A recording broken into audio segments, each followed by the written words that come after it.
billion different discords.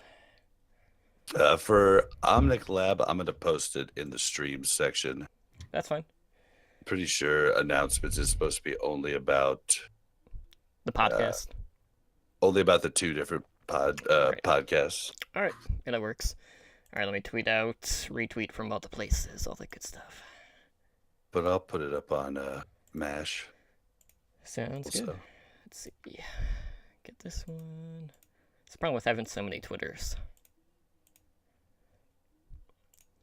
Is that to post in all of the places. But man, we're like gonna go through a little bit of a lull, not having any Overwatch League. Just means we're gonna have to be watching more Contenders trials.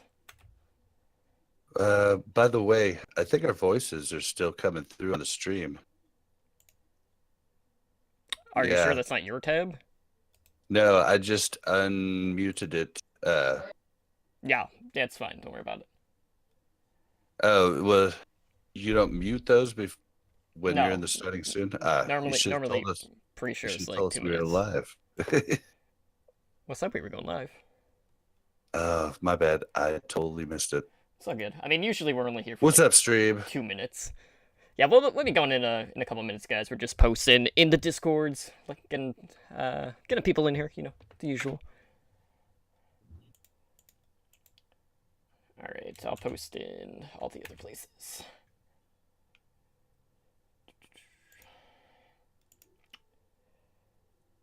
Where is? That's the wrong one. So yeah, I played a couple of games of Roll Royale earlier. Could not hit a damn thing. I completely potatoed in all the games that I played earlier. And at that point, I'm like, okay, that's enough for one day.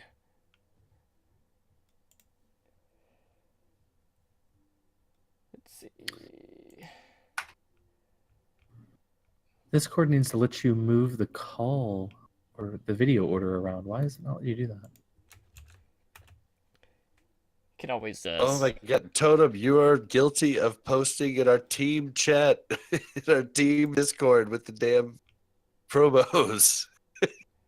What? I was able to have done it in the past too. I know. Me and Death we're talking about it. We're like, oh, how did our team server turn into a advertisement slash product analysis? What did he say? Product something. Product testing. I don't know. Product testing site. I was like, I don't know, dude. I mean, I could always just not in future cases. Yeah, I got Aiden Morrow was the other one, and when I posted the thing with what is happening to our team server, he stopped and apologized, but maybe you didn't see that. Yeah, we'd like to keep that just to our team stuff. All right, yeah, that's no problem. I think it was my fault in the first place because I was trying to get our 50 followers on our Twitch. So I used it because that's a lot of our good buddies that are in the server. So I was like, hey, help me out, do this. Right. But then others took to doing the same thing, and I was like, shit, I should have done that. All right, I am all set. Got the cameras back. There we go. All right, you guys good? I am gravy. Did you post it lagging balls? I did. Do you have like a macro or something? No.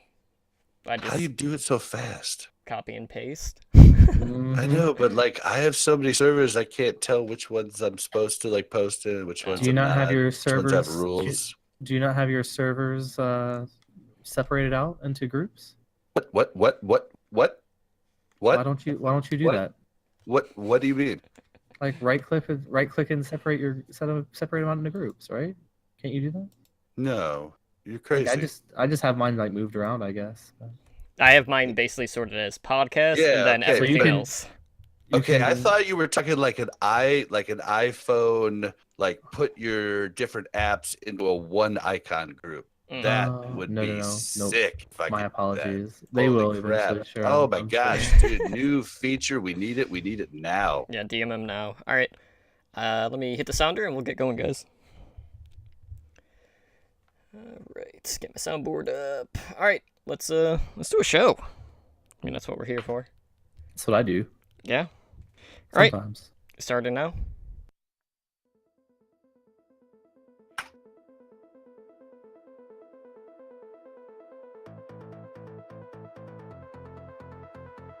Oh wait.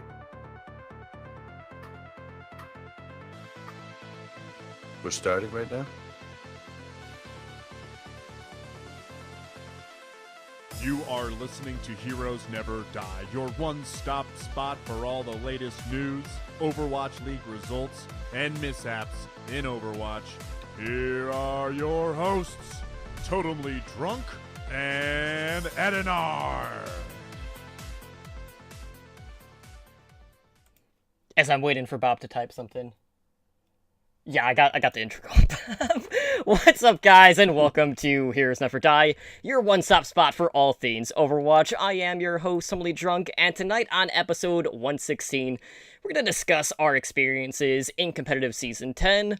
We'll talk about the rise of hero specializations in competitive, Overwatch League roster rule changes, Stage 4 playoffs, and so much more. But before we can get into the news and introduce you to my co-host, I just want to take a moment to thank everyone who is hanging out with us tonight over in our Twitch chat for our live show, and of course to thank all of our repeat listeners. As you can see, my traditional co-host Edinar is not here tonight. He is out in Las Vegas. Sambo is not there. Sambo is currently, I think he's still in Louisiana, so, you know, our two network hosts are not going to be in the same place at the same time, so the world doesn't have to implode or anything like that.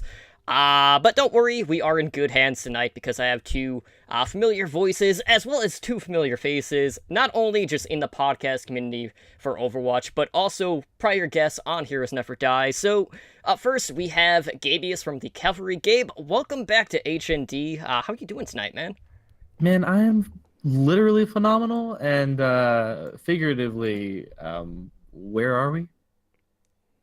Sorry, I'm just kidding. No, everything's great, dude. Great couple of weeks since the last time I was here. Glad to be back. A lot of things to talk about. There's a lot of happenings. People don't know about all the happenings that are happening in Overwatch. We're going to tell them. Let's do it.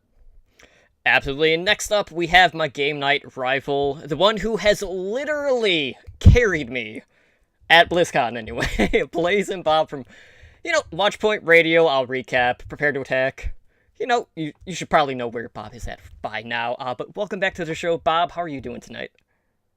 Hey, Totem. And what Totem's talking about is literal. I literally carried him. I mean, it was a good. Try to think how many feet that was. Probably about 80 feet from the inside of the Hilton bar. While he was in mid conversation, I decided that they had been asking for him outside. I felt they had waited long enough, so I just walked over, reached right underneath his armpits, picked him straight up, walked him straight out the door. He is a very light person. Wait, were you just trying to show off the guns? Oh yeah, the guns are real. Yeah, I see. You have the best IT guns I've seen in a long time. You're going to need to lift something heavy. Lots of clicking. Lots of clicking.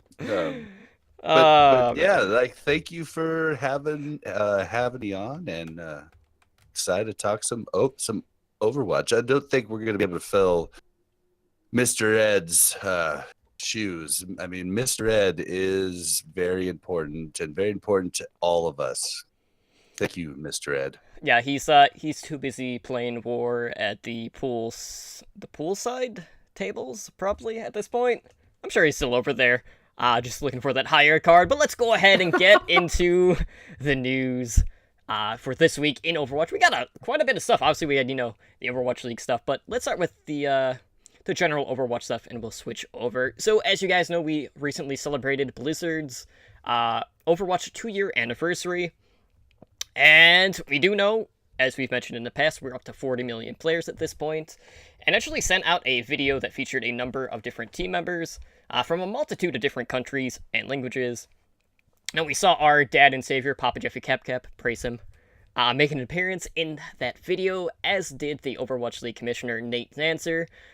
So really, like, obviously it's been 2 years since the game has launched, so I just want to like kind of go around and just talk about like what Overwatch has meant to us and just what some of our fondest moments are in these past 2 years. So, Gabe, Totem, you didn't tell me this was going to be like an emotional like roller coaster of a conversation. I We're- thought we we're- were going to talk like have a fun conversation. I mean, what you just gotta roll with the punches sometimes, Gabe. So let's start with you. What have been some of your major takeaways from these past 2 years? Man, so Overwatch like is the one of the first games that really I think gave me a sense of broad community in gaming. I never really caught on to the World of Warcraft train. I never got interested into it. I was always in Diablo or some other random MMO type sandbox game. I came from DayZ before I played Overwatch. That's literally what I was playing was DayZ mod and DayZ standalone. So the community in there was, you think Overwatch is toxic. Oh my, there's nothing but sociopaths on DayZ. It's not a joke. So I get to Overwatch. I was given a beta key early on before launch, and I wasn't entirely positive. I was kind of, iffy on the game. I was like, I don't know. It's kind of like shooter. What am I gonna do with that shooter? I'm not a shooter game. So I came and played one beta weekend, and it hooked me then, obviously, and that's why I'm still here after 2 years. But it was the first sense of like a broader community base, a more to offer. There's, not just people that are playing the game, but there's the cosplayers. There are the people that are interested only in the lore, only in the figurines that you can collect, only in the game itself, only in the competitive scene, only in the pro scene exclusively. I mean, there's people that only watch that. And I felt like it showed me a world of gaming that I really wanted to be a part of for the first time. So it's 10 seasons in of competitive. We're 2 full years. I have, feel like I've both grown as a person, entering different communities within Discord, and then, ending up on a podcast randomly, and then, feeling like I actually belong sometimes. And then, but coming from a moment of really not even knowing like who McCree was versus Reaper, like who am I calling out? Who is on the left? I don't even understand. Diva? Who's Diva? Why baby? What is this? So like all of these conversations, like growing as a person, growing as a gamer, growing as a community individual, and realizing kind of what can be built around a game, more than just the digital content, more than just the competitive side or the fast-paced shooting that you would see any other place.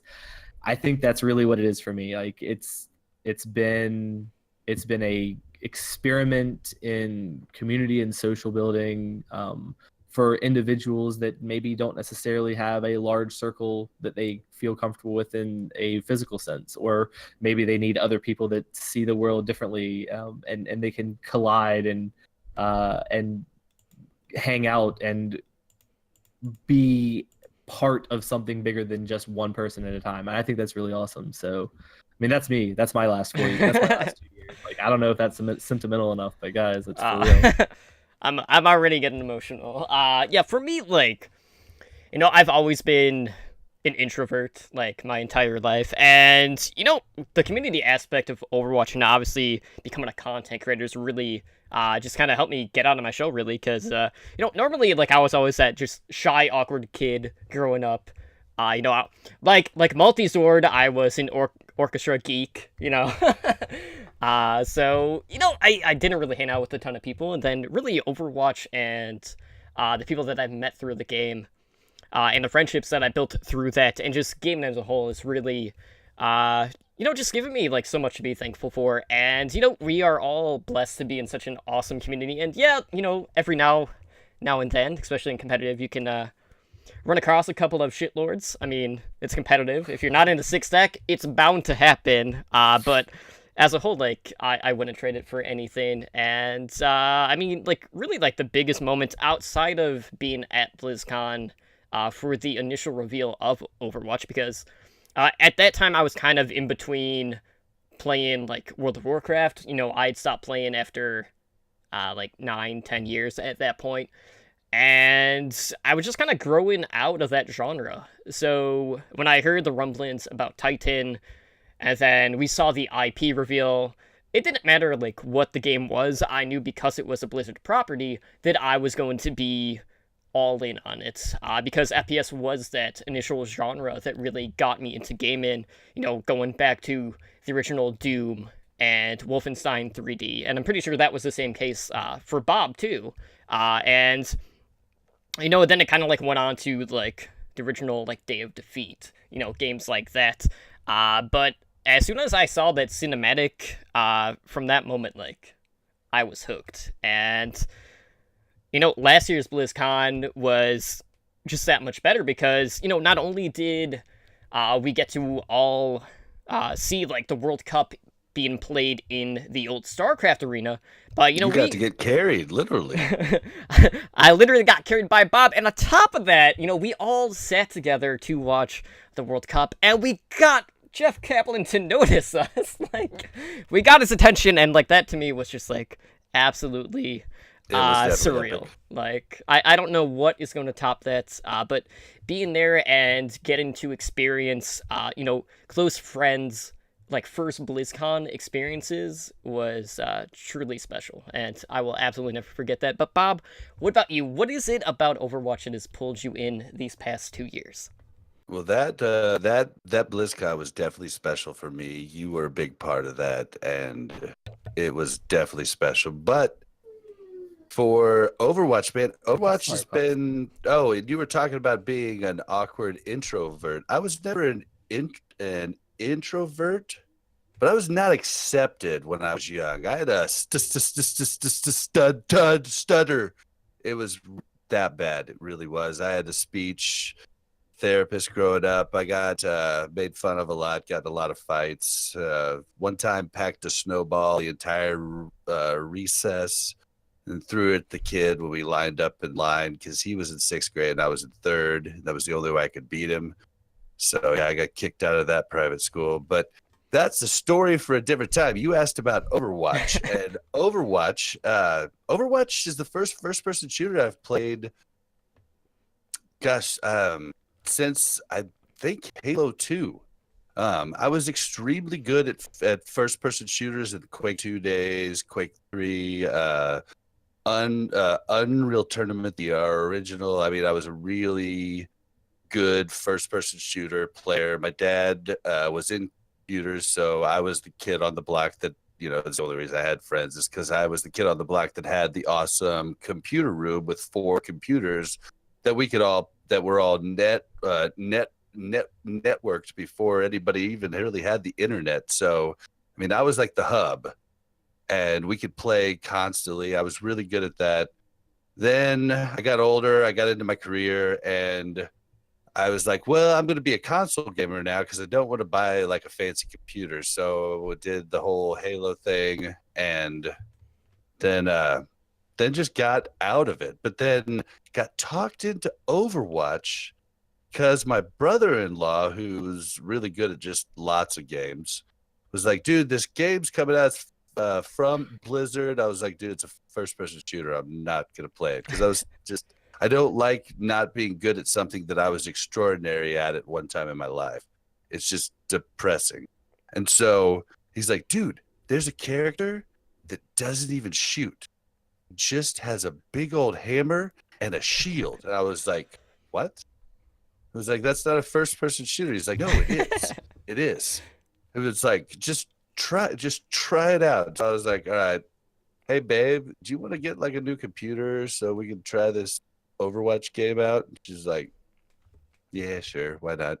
So we did, and like we just like played it one night, and we planned on playing for a half an hour to an hour, and it was like 4 or 5 hours, and we were hooked from that point on. And it's just been a roller coaster ride. It's been the best gaming experience I've had in my entire life. And I played a lot of World of Warcraft. I was, top 1% of, like rating guilds where whenever we played. I did make 3K arena. I I loved World of Warcraft, but it just took too much time. And this was something that could take less time. So got into it, then started podcasting. Like one of my podcasts just said, "Hey, we're looking for a third host, but we don't want just anybody." So I sent my pitch to Jaw for Watchpoint Radio. And I got to do something that I'd wanted to do for the past 15 years, ever since listening to my first Instance podcast. Right. And so a year later now, I've met all these friends, met all you guys, went to BlizzCon, went to 2 different stage finals for the Overwatch League. And honestly, man, I don't even know what to say about my experience over the past, year and a half. It's just crazy. So Overwatch has changed my life, to answer your question. Absolutely. And, one of the things that is changing your lives, for better or worse, is competitive, right? We got to talk about this current competitive season because it is coming to an end here on June 27th, which is a week from today. This is Season 10. So, with Season 10, we got Rialto added to the competitive map rotation. We got the newest character, Brigitte, kind of entering the fold there, which drastically shifted the meta in itself.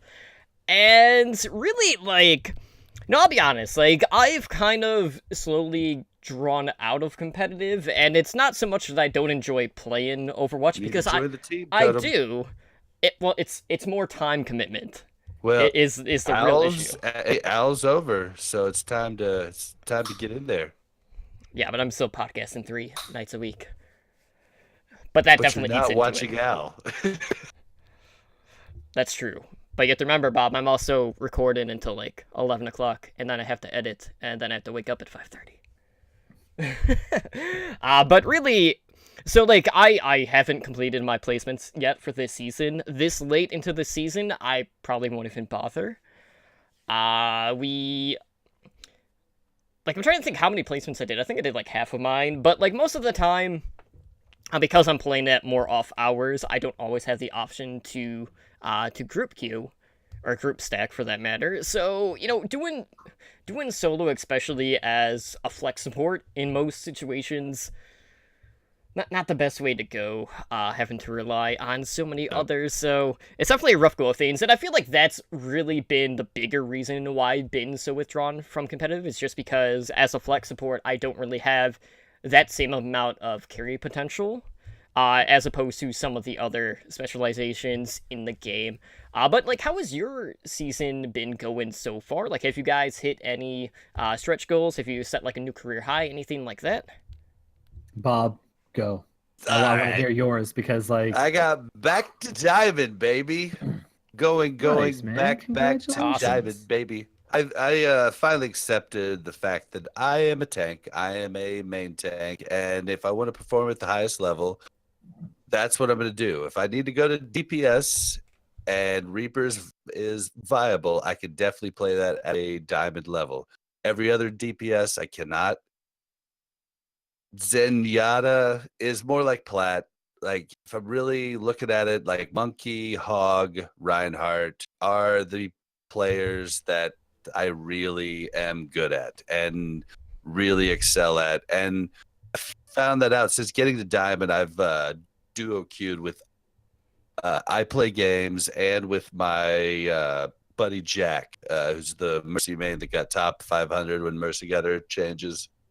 And I've found that I can hold my own there. And every time I've been to Diamond before, I've tried other things and I just really can't hold my own. But as a main tank, I'm pushy, I'm bossy, and that's perfect for a main tank. I literally tell my team, dude, if you don't see Ryan's ass, you were doing it wrong.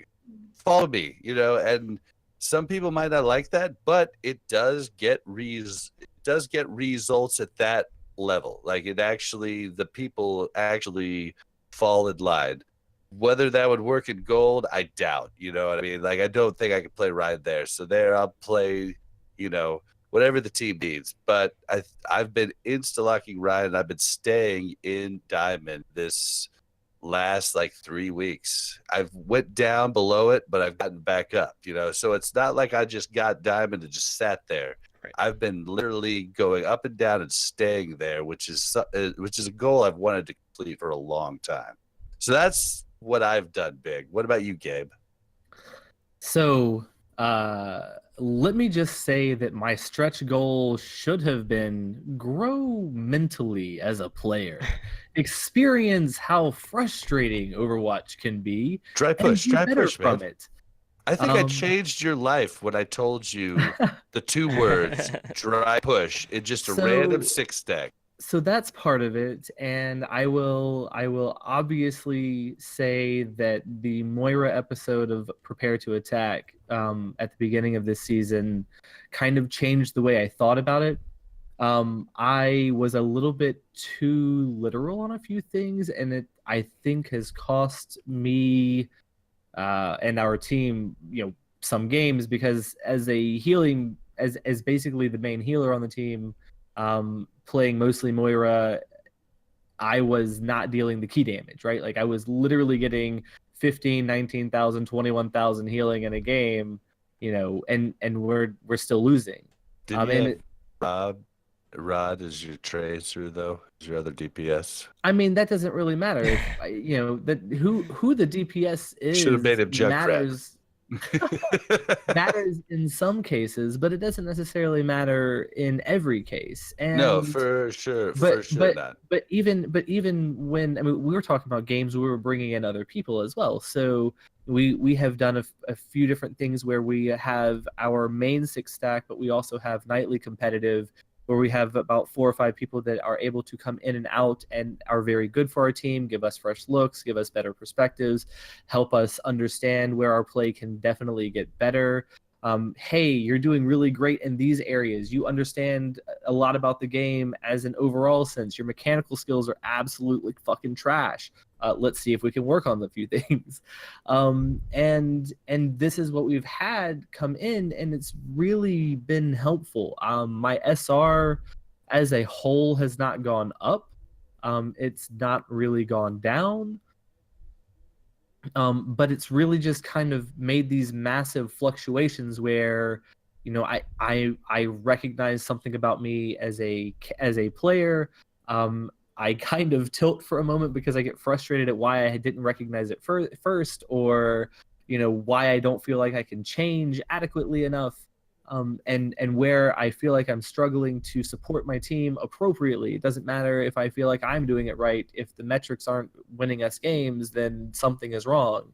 And I am pretty hard on myself when that comes to it. So I'm having to learn both to not take it as seriously as I'm trying to take it, but at the same time, like, recognize what pieces I can take from conversations to make me a better player, and a more well-rounded, individual on the team and in the community that I play with, right? So that's been the largest gain and change over this one season.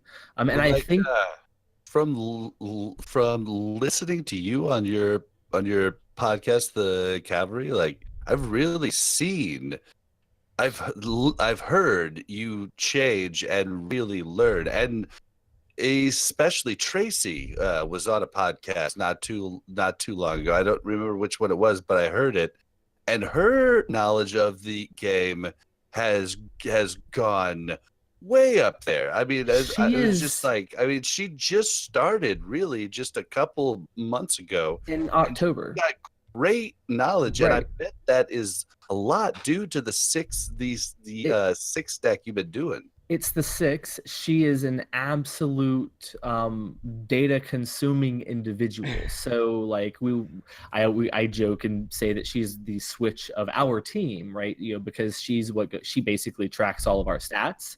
She says, hey, here's where you're getting better in kills, and here's where you're getting better in healing, or here's where you are struggling and these numbers that are changing. And here's the thing, we all understand that stats don't necessarily mean anything or everything, but they tell you a good amount about what you're doing in games. They can tell you if you're out of position. They can't tell you why you're out of position. They can just tell you that you are.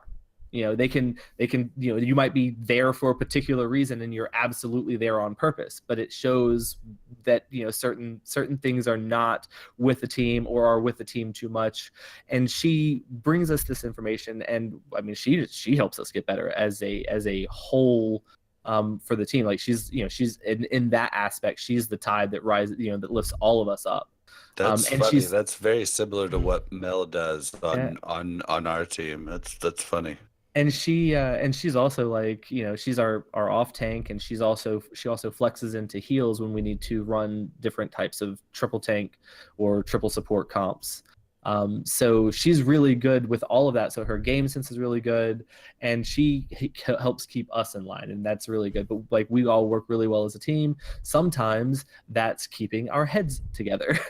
Sometimes it is trying to get everyone on the same page. Hey, let's pull back. Like, we're being too aggressive. Hey, like, why are we losing these games? So like, ultimately, this last Sometimes season it was could just- be telling Drunken Monk and Rod to stop fighting too.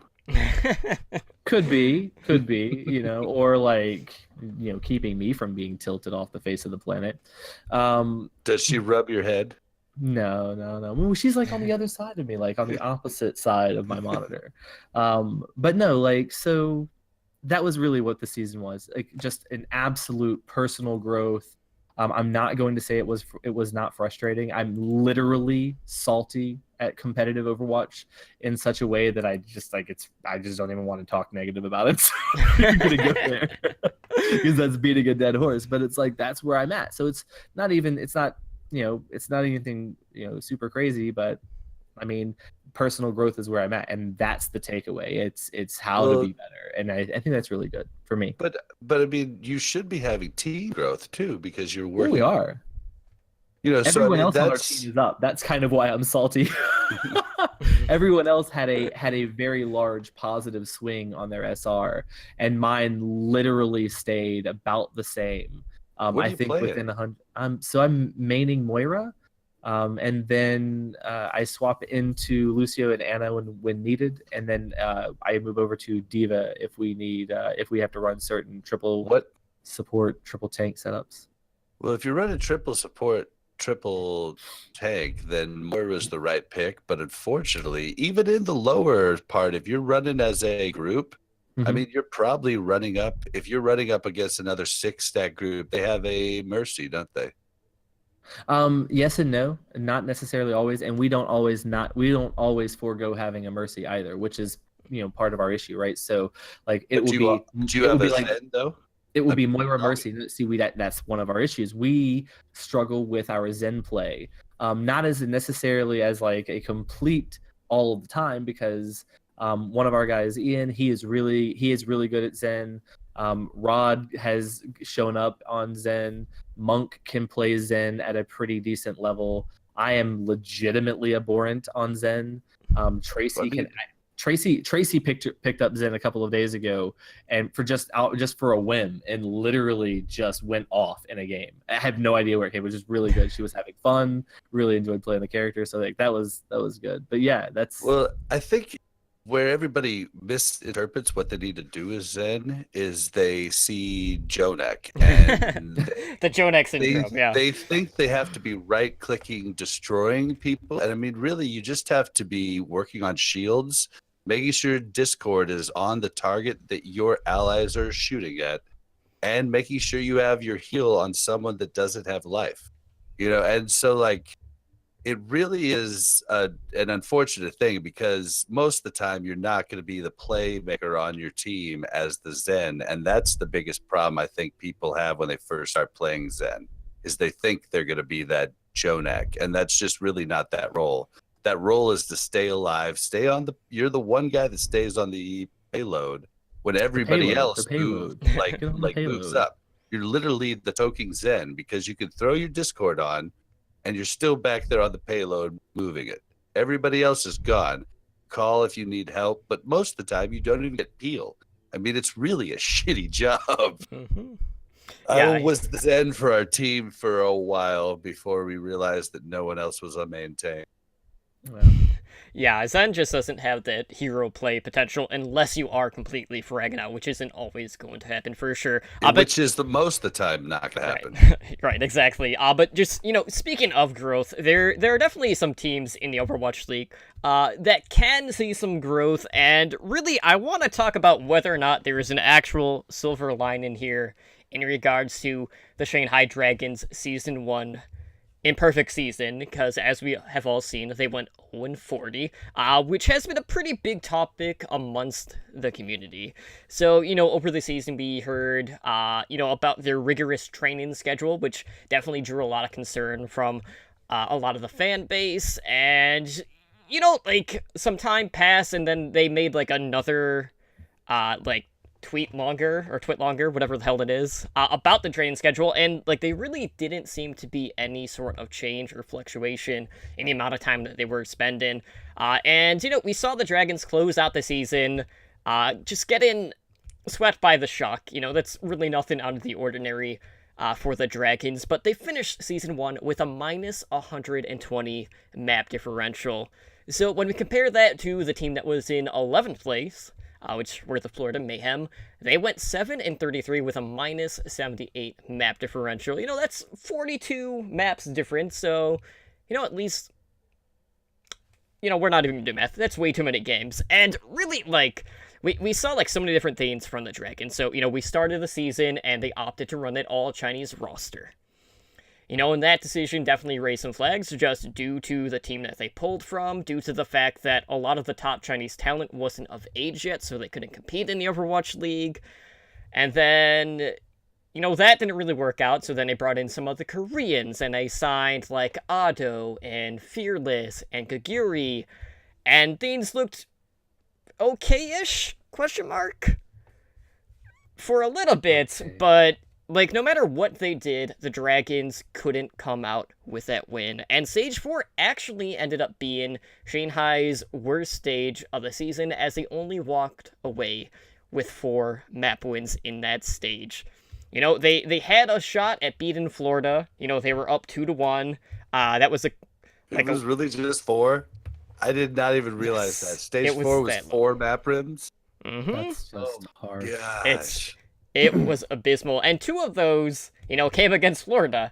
And, we saw them go up 2-1, and they couldn't close it out. This is a team that the other Overwatch League teams talk about in regards to scrim performance. And, everyone seems fairly positive about Shanghai, that they always perform better in scrims. But as soon as they get on stage, it's like a light switch. It's just off at that point, and they just can't deal with the pressure at that point.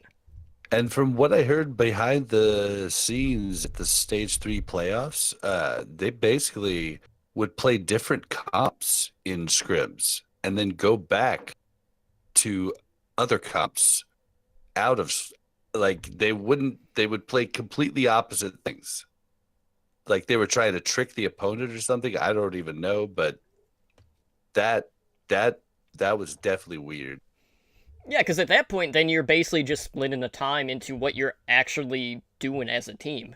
You can't just say, okay, we're just going to work on this in scrims and then not actually put it into an actual game environment, because, the scrim environment is completely different from actually playing on stage. So, that being said, let's talk about silver lining and whether or not there actually is any. Can you take anything positive away from a winless season for Shanghai? Yes. One thing.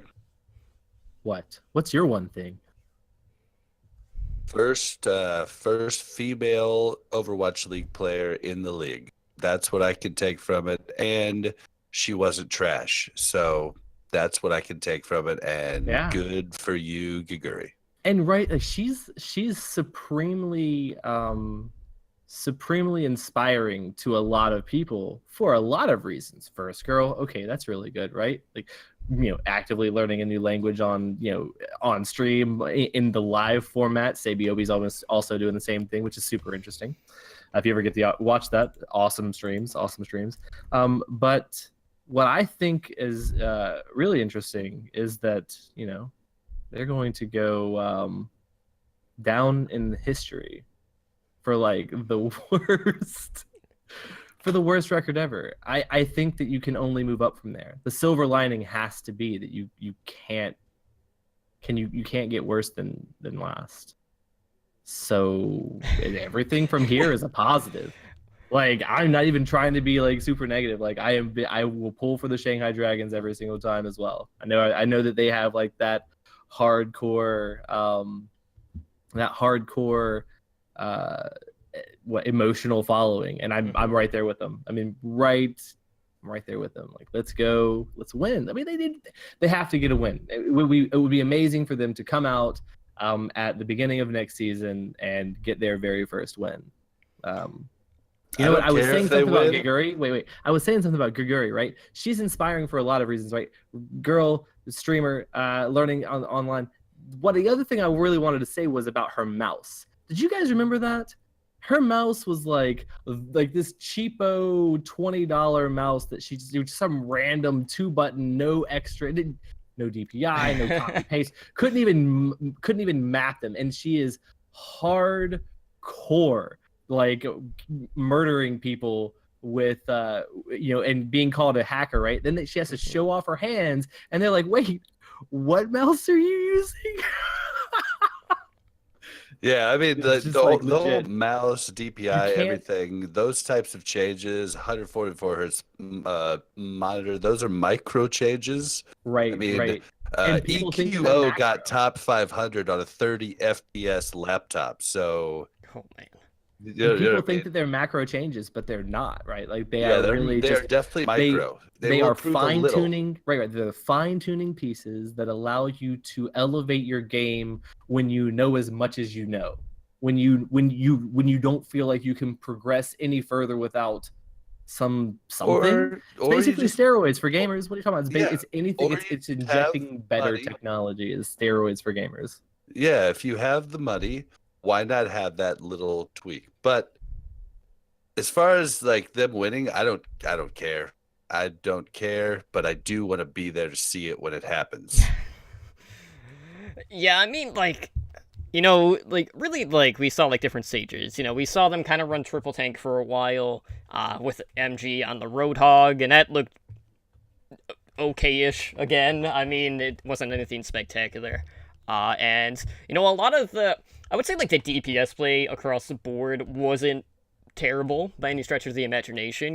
Dia and Otto both had some pretty big performances. The problem is, just across the board, like, you would only have... No communication. One, they had no communication, and two, like, if someone was stepping up, it would only be one specific role. It wasn't, like, as a unit. It wasn't the full team. It was always one person, and... when you have a certain level of play in the Overwatch League, that cannot work, and that's why we see the Shanghai Dragons make the Cleveland Browns look like Super Bowl champions. They went 0-40, and Gabe, you said, like, it can't get any worse, right? Well, yeah, they kept breaking their own record for having the longest losing streak, week after week after week, and I did that for like 2 months at that point. So yes, technically it can get worse. But it can get worse. Looking like in the future, obviously we have season 2 coming up, right?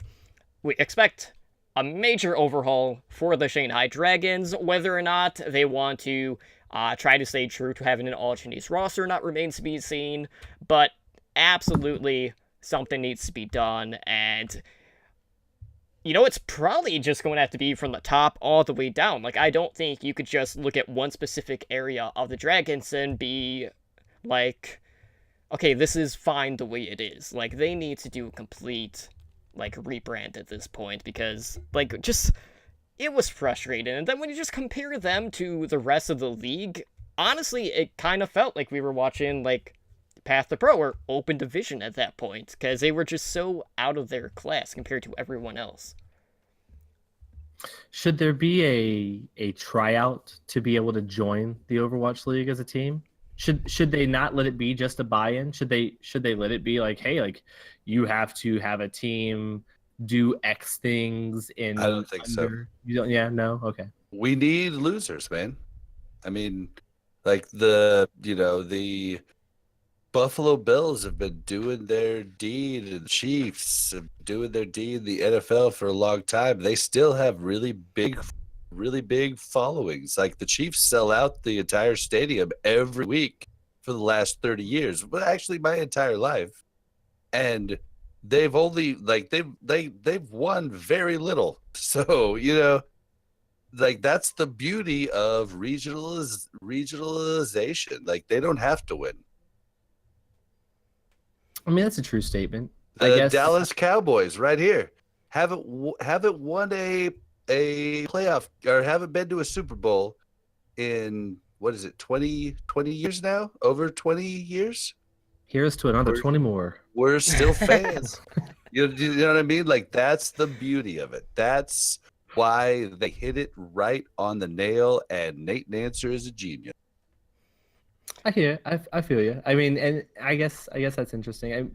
Do you think that that will be made different with the introduction of more teams into the league? You think that the baseline ability to win, that you will have less of a complete blowout season, less of a Yeah, chance for that? Yeah, Just with I more think teams? so. Yeah, Yeah. I think it'll definitely end with regionalization. It'll definitely change things up quite a bit. It's neat what we're going into, and they haven't announced anything, but I really think there will be a second arena for season 2, at least one, if not one in Texas and one in New York. I was going to say, like, I don't see why they wouldn't go ahead and have one on the East Coast and one on the West Coast. Obviously, Texas sounds like a good idea as well, but but for real, like there's a massive following, and the coastal cities have have some of the largest player bases. So, I mean, it makes sense for the East Coast to at least have one. But I don't want the Midwest to be left out either. So please. Mhm.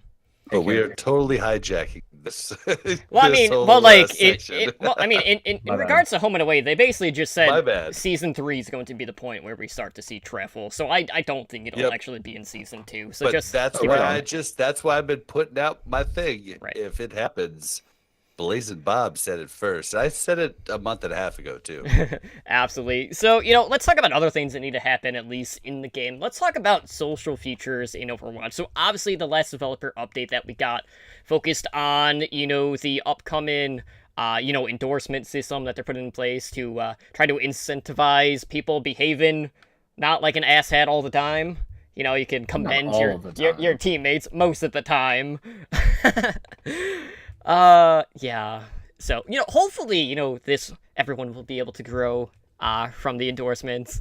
But like really, they were talking about, okay, we got other stuff in the pipelines for later in the year. So, my question to you guys is like, what other social features would you like to see implemented into the game? So, obviously, like, we can kind of look at other games out there, and like even on like a Battle.net prior, they had an option to like put a custom status message that would just blurt to all of your friends, like if you were looking for someone for like a group, something like that, or if you just downed a boss, they could do something small like that. But really, like, when the hell are we getting clans in Overwatch?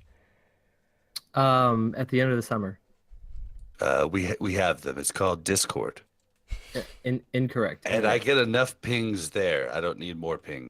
No, I think that there are some conversations that have been had very recently that are setting that conversation up a little bit more, really kind of pushing hey, this is what wins, this is what's useful, this is, I think there are some conversations that are being had right now that will be very interesting and will support the idea of guilds or a larger grouping base that's outside or separate from your personal friends list.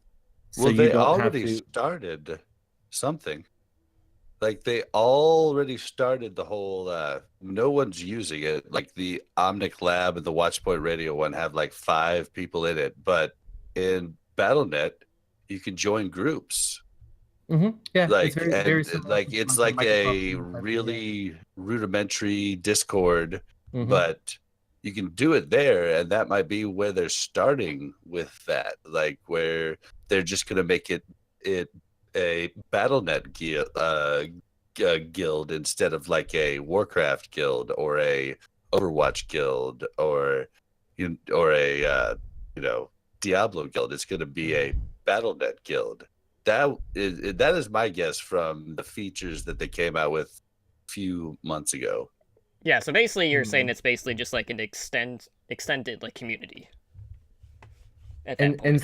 And see, I like the way I have envisioned them, dropping it is more or less that you are able to go into competitive play carrying your guild's SR on your back every time you're in. It doesn't matter how many people you That would have in be your super guild. cool. What you do is, like, if you have a 6-stack going into competitive, like, your guild's SR ranking is going up and down based on your team play when you are playing. So, like, Although that would bring elitism and everything. of course it would. which is why we have grandmasters, masters, top 500s. That you have diamonds and platinums, and in the Discord communities, it happens all the time. It's no different. It's a literal conversation about what things are. If you want to play in the elite guilds, the same as what happened in WoW, the same as what happened in any other, get to the level of the people that are there, and you will play with them. If you're not, That's what ruined you won't. WoW for me, though, is because I always had to be part of those guilds, and then it always took up so much time. But it literally made the game for so many more people, and it's still here. WoW is still here. I think all more. of that, it still survived. I think more. If you're gonna put that guild SR system, drop SR. Fuck that. I'm sorry. Can you bleep that? Hopefully. No. I already dropped What one you out. do is you have the endorsement level, and that goes with what your guild is. It says if your guild is good people, rather than if your guild is elite at the game. You see what I mean? Like they use the new endorsement level that's coming in, where you're gonna have a level of what do they call it, Totem? What's up? When you get endorsements, it's your prestige level. No, It's like a prestige. I'm trying to remember if they actually labeled it. yeah, as the anything. actual word that they use. But let that level be on the line for your guild and not SR. That's what I think would be cool, because that actually makes a community rather than just a bunch of elite turds. But those attributes are exclusive to you and not to your group. I understand I understand the argument against elitism, but again, like, if you aren't, I mean, these guilds are going to be in ranges, and they would have to have threshold sets where, like, if you drop below the guild threshold at for X amount of time, or however far down you fall from that, you're out of the guild. So there's no, like, I mean, there's you have to set that as a guild, and then that will set where you line. Like, it would be a massively large system that I don't have the ability to do the math for, right? Like, these are musings that are just up here. I just think of that as I just think of that as sucky, because then if your buddy goes to diamond and you're in gold, now you can no longer be in the same guild. Like that. But you can still play with them. You're still friends. I mean, like, yeah, but I mean, the guild is more like a community of people. That's what I feel. And so, like, the endorsement level, how good of a person you are, and your community rating would be more attuned to your guild rating. And then you could have different side things where you, like, nominate your best people in your guild, and those guys are in the SR race, and you have all the lower people to, like, root for them and be like, yeah, dude, KBS is killing it right now. And like that could be really cool. You have champions rather than it just being, and then your champions are spread out along the guild instead of all of the champions being in one dominating guild killing everybody. That sounds really interesting. Like, so when the first Overwatch League trailers were coming out, it was all talking about, like, Crusher and him, like, rising and falling through the ranks and getting all the way to the top, and then, like, falling down. That literally is what it sounds like. It's like, oh, okay, this is killing. Oh, like, then, like, the community starts knowing your name, and, like, I guess you're right. Like, maybe that is the way to go. Maybe that would mean more in the long run. Maybe that is the way you get into the path to pro from competitive out into the pro scene.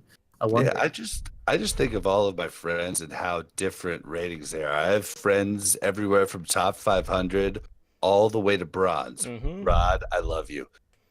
But I've got them, across the entire board. And like I would love to be a guild with every single one of them. And I I would mean, you hate could to you could have to obviously leave do a that. guild. And that's what I had to do in WoW. I had to leave guilds where I love the people and go into guilds where everybody was a jerk. And I just had to deal with it Right. and sit with them for 4 hours a freaking night because they were the only ones good enough to do the thing that I wanted to do, to have the best gear in the game. And that's what I don't want. I want But to if hang out with you- you people and hang out with all of my friends and not those jerks. Well, that's right. So you just bring those jerks to you. I'm just kidding. I'm just kidding. No. But like, no, seriously, I guess I see what you're saying, and ultimately, I would say that you would have to be able to set your guild's threshold of what types of what levels you would want. So you could set it to 0 to top 500, right? Like you could set that as your threshold, and then you don't have to worry about it. If you're a super serious guild, you start setting the threshold to what you can, what you are able to, enter in and stay in. You'd always have to actively recruit, I guess. So it probably wouldn't work in this way. Like this is like feverish dreams of a madman, guys. You really shouldn't be paying attention to this. Let's move on. But then there is always going to be those guild rewards. So if you have it based on SR, people that are the best get the rewards the fastest. If you have it based on how good you are when you're solo queuing and that whole endorsement level, I mean, that is where you can really make a change. Like you can have an entire guild be like, guys, we need our endorsement level up. I want everybody to be cheery, happy. I want you to have sunshine coming out your butt. Let's do this, And I mean, like it would make the entire ecosphere better. Sorry, I went off on a tangent. I will leave it alone. I like the idea more of it being tied to endorsement levels, just so we could have more PMA, and just hopefully just endorsements as a whole is going to help negate just the toxicity. We know it's not going to completely like cut off the head and like stomp on the ground with it. So it's always going to be there, but I think beyond just the rewards that we already have, if they do a clan system, they do need to tie it to the endorsement system as well. Let's go ahead and move on. Let's talk about something that has been going on in Season 10. And, this report comes from our good buddy Switch from... Bob, where's he from? I mean, you're plugging his stuff all the time. I don't actually know where he's told me. I just don't remember. Switch is from the internet. Oh, the internet. Switch I just want you guys to know. Switch was the guy that went to bed early every night at BlizzCon, and then poor guy woke up at 6 a.m. every day because he was used to like his time. Okay, so he's from the Eastern time zone. I do know that because he was used to the time zone there. So he was waking up at like 5 because he was normally waking up at 8. So he's waking up at 5 at BlizzCon, and nobody was awake, and it drove him nuts. Some of us weren't even getting back till 5 o'clock. Yeah, sorry. Partiers. You know what? I would have hung out with Switch. I would have been on that like old man schedule. But I yes. mean, well, the waking up side, not the going to sleep side. Aren't you coming to? Oh no, you're coming to the. No, we made the the grand finals. Yeah, we made the executive decision to do something that we both enjoy rather than just sending me and spending twice the amount of money. We spent half the amount of money and we're both going to New York instead. So I guess we'll see. Totem, are you coming to New York? No. Okay, so we're going to see Bob and Mel there then. Right? Yes? Totem's coming. It's not happening. He said no. I got other stuff planned. Because I got I got a 2-week vacation. He's a big baller, okay? Look, he's got things to do. But anyways, getting back on track, Switch, our good buddy from OmnicMeta.com, Bob, posted a new article on Season 10, specifically revolving around hero specialization. So obviously we've seen a ton of changes to the current competitive season, mostly due to the introduction of Brigitte and kind of like the rise of like double sniper comps, 303 like we've seen in some of the tier 2 stuff. But we have seen a lot of people starting to specialize in a single hero a lot more than what they have in the past. So, according to this report, about 50% of all players have been specializing in a single hero for Season 10. 12% of those players are actually one-tricking. So that's, specifically only playing that character. As you guys should know. It felt like Perfect. a tinfoil hat type of time. I mean, it's in Switch's data, so, we'll come back to you, Bob. But basically, what we have been seeing is that specializations have been increasing at the at the highest tiers of play, with Mercy and Reinhardt mains kind of leading the way across all of the tiers, with D.Va seeing a bit more play over Rein in Bronze and Silver. So, Bob, you got your tinfoil hat on.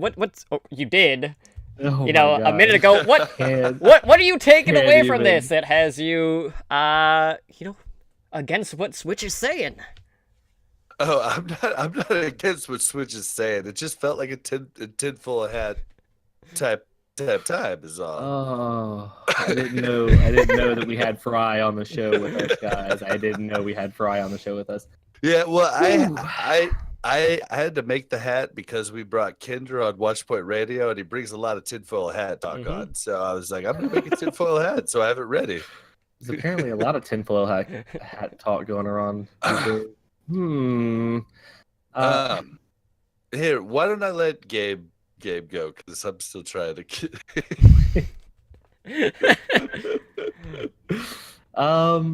So what was the exact question for Bob?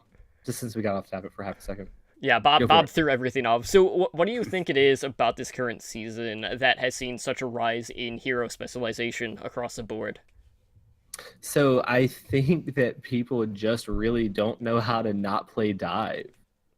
Like I say that kind of jokingly, but really it seems like people are they're finally off of playing what they have to, and for the first time in a lot of seasons, it feels like you can play things that you want to. I don't know if that is the same at the highest levels, but silver, gold. Seems to be that you can get away with, having a D.Va instead of having to have Rein Zarya. You can get away with, playing Moira Mercy versus having to have Mercy Zenyatta, right? Like you can get away with, some of these not having to be completely tied to just 6 characters or lose. Which I think is an interesting mindset, but I think it's also leading to people saying, well, finally, I can play exactly what I want to play right here, and I'm just going to play it all the time. I'm not going to lie, one of those players. I have figured out how to play Moira, and that's almost all I play at this point. But, between trying to learn Anna a lot right now, and that has And hurt my she's- team. What's that? Yeah, she's only top in bronze, silver, gold, and platinum. Believe it or not, she's still number 3. But like, if you go to diamond, she drops to 7. If you go to master, she drops to 10. If you go to grandmaster, she drops off. She's probably 20. Yeah.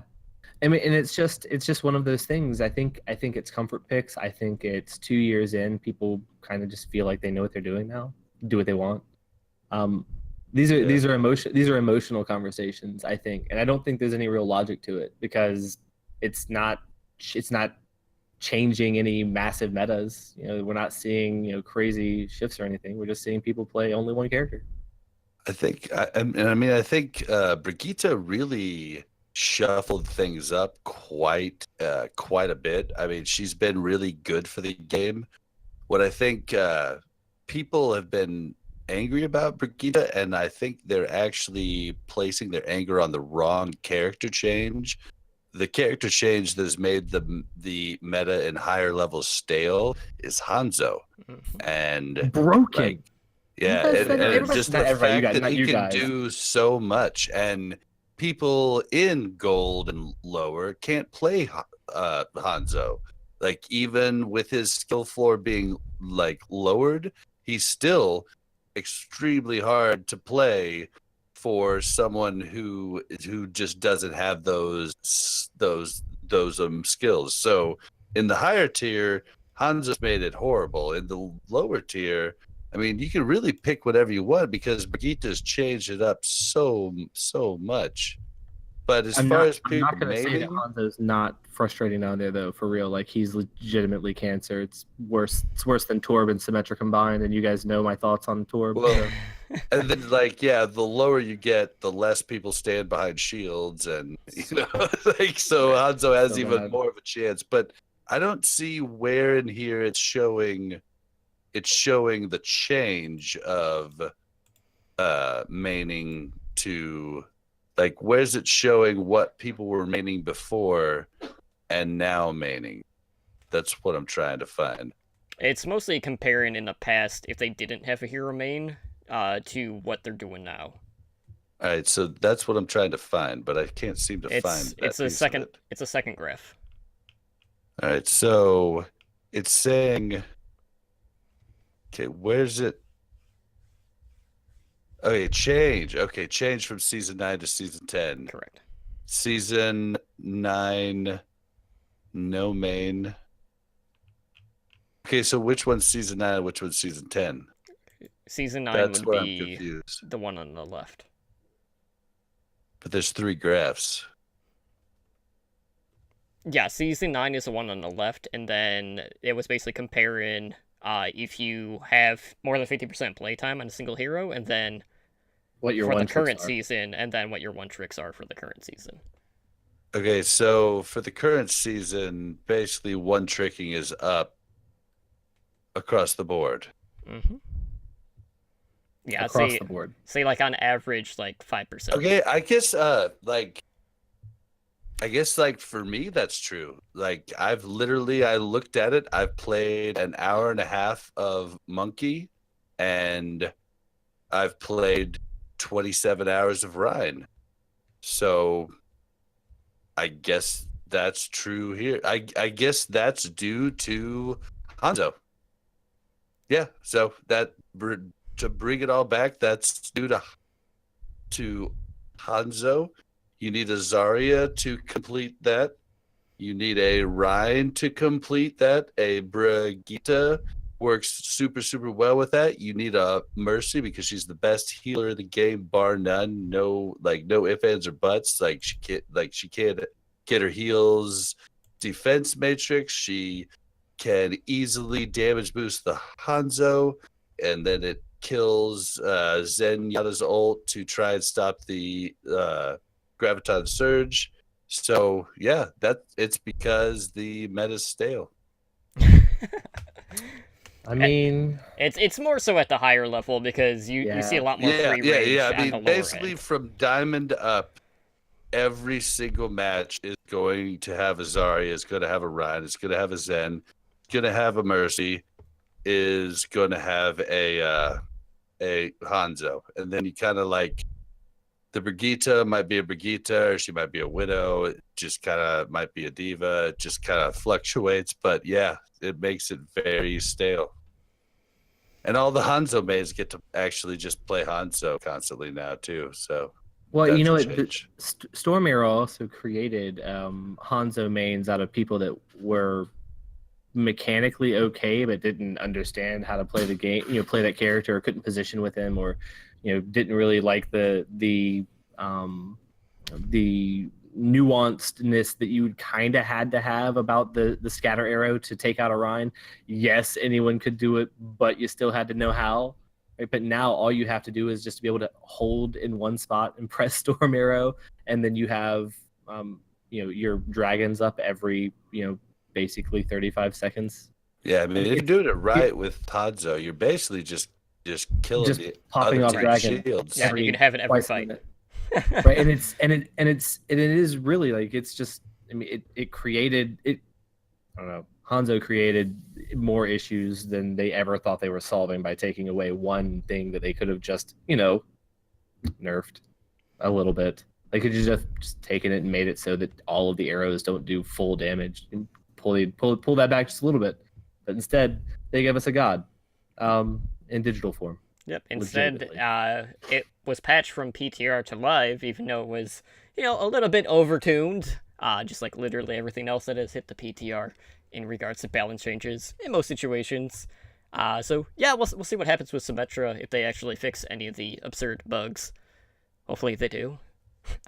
But at least we wanted to deal with Symmetra for the Overwatch League playoffs. At least the new Symmetra. They're going to delete Yeah. her entirely. But yeah, Yeah, well, I actually had an idea about how they could change the game to make it better for the Overwatch League last night on Watch Point Radio. The first time I thought of it, okay. you just take and competitive is always played on the same patch as the Overwatch League.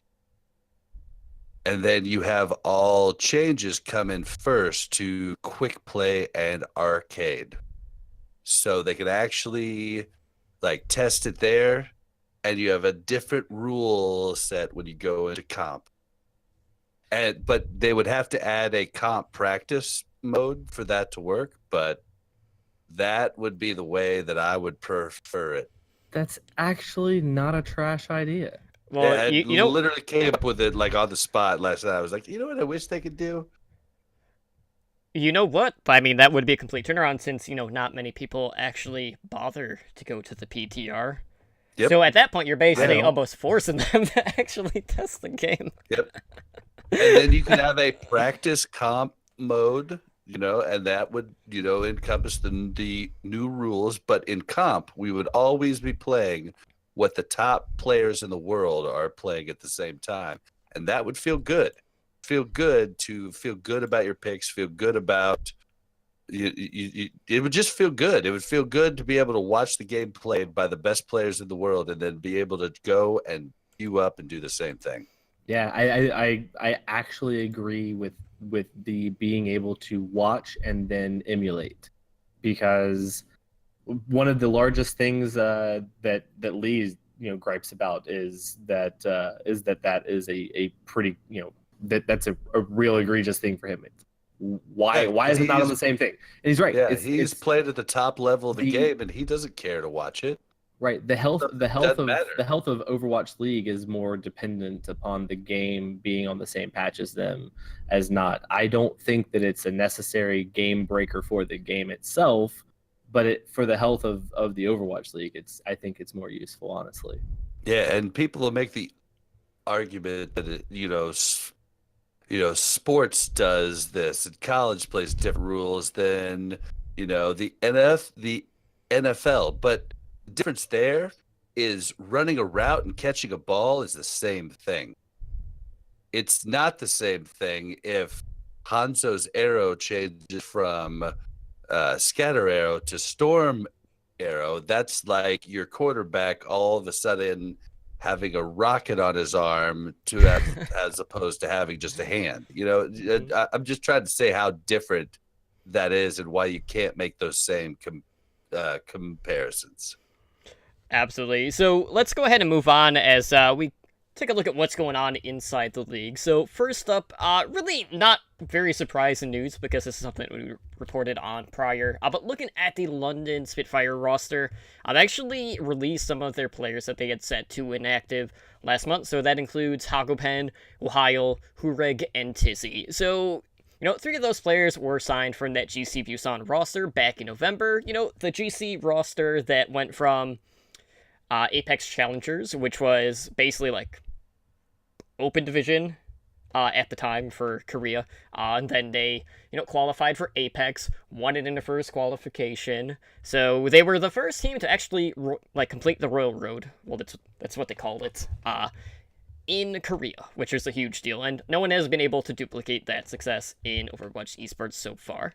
And then Tizzy was actually brought on from another very popular Korean team in Runaway back in March.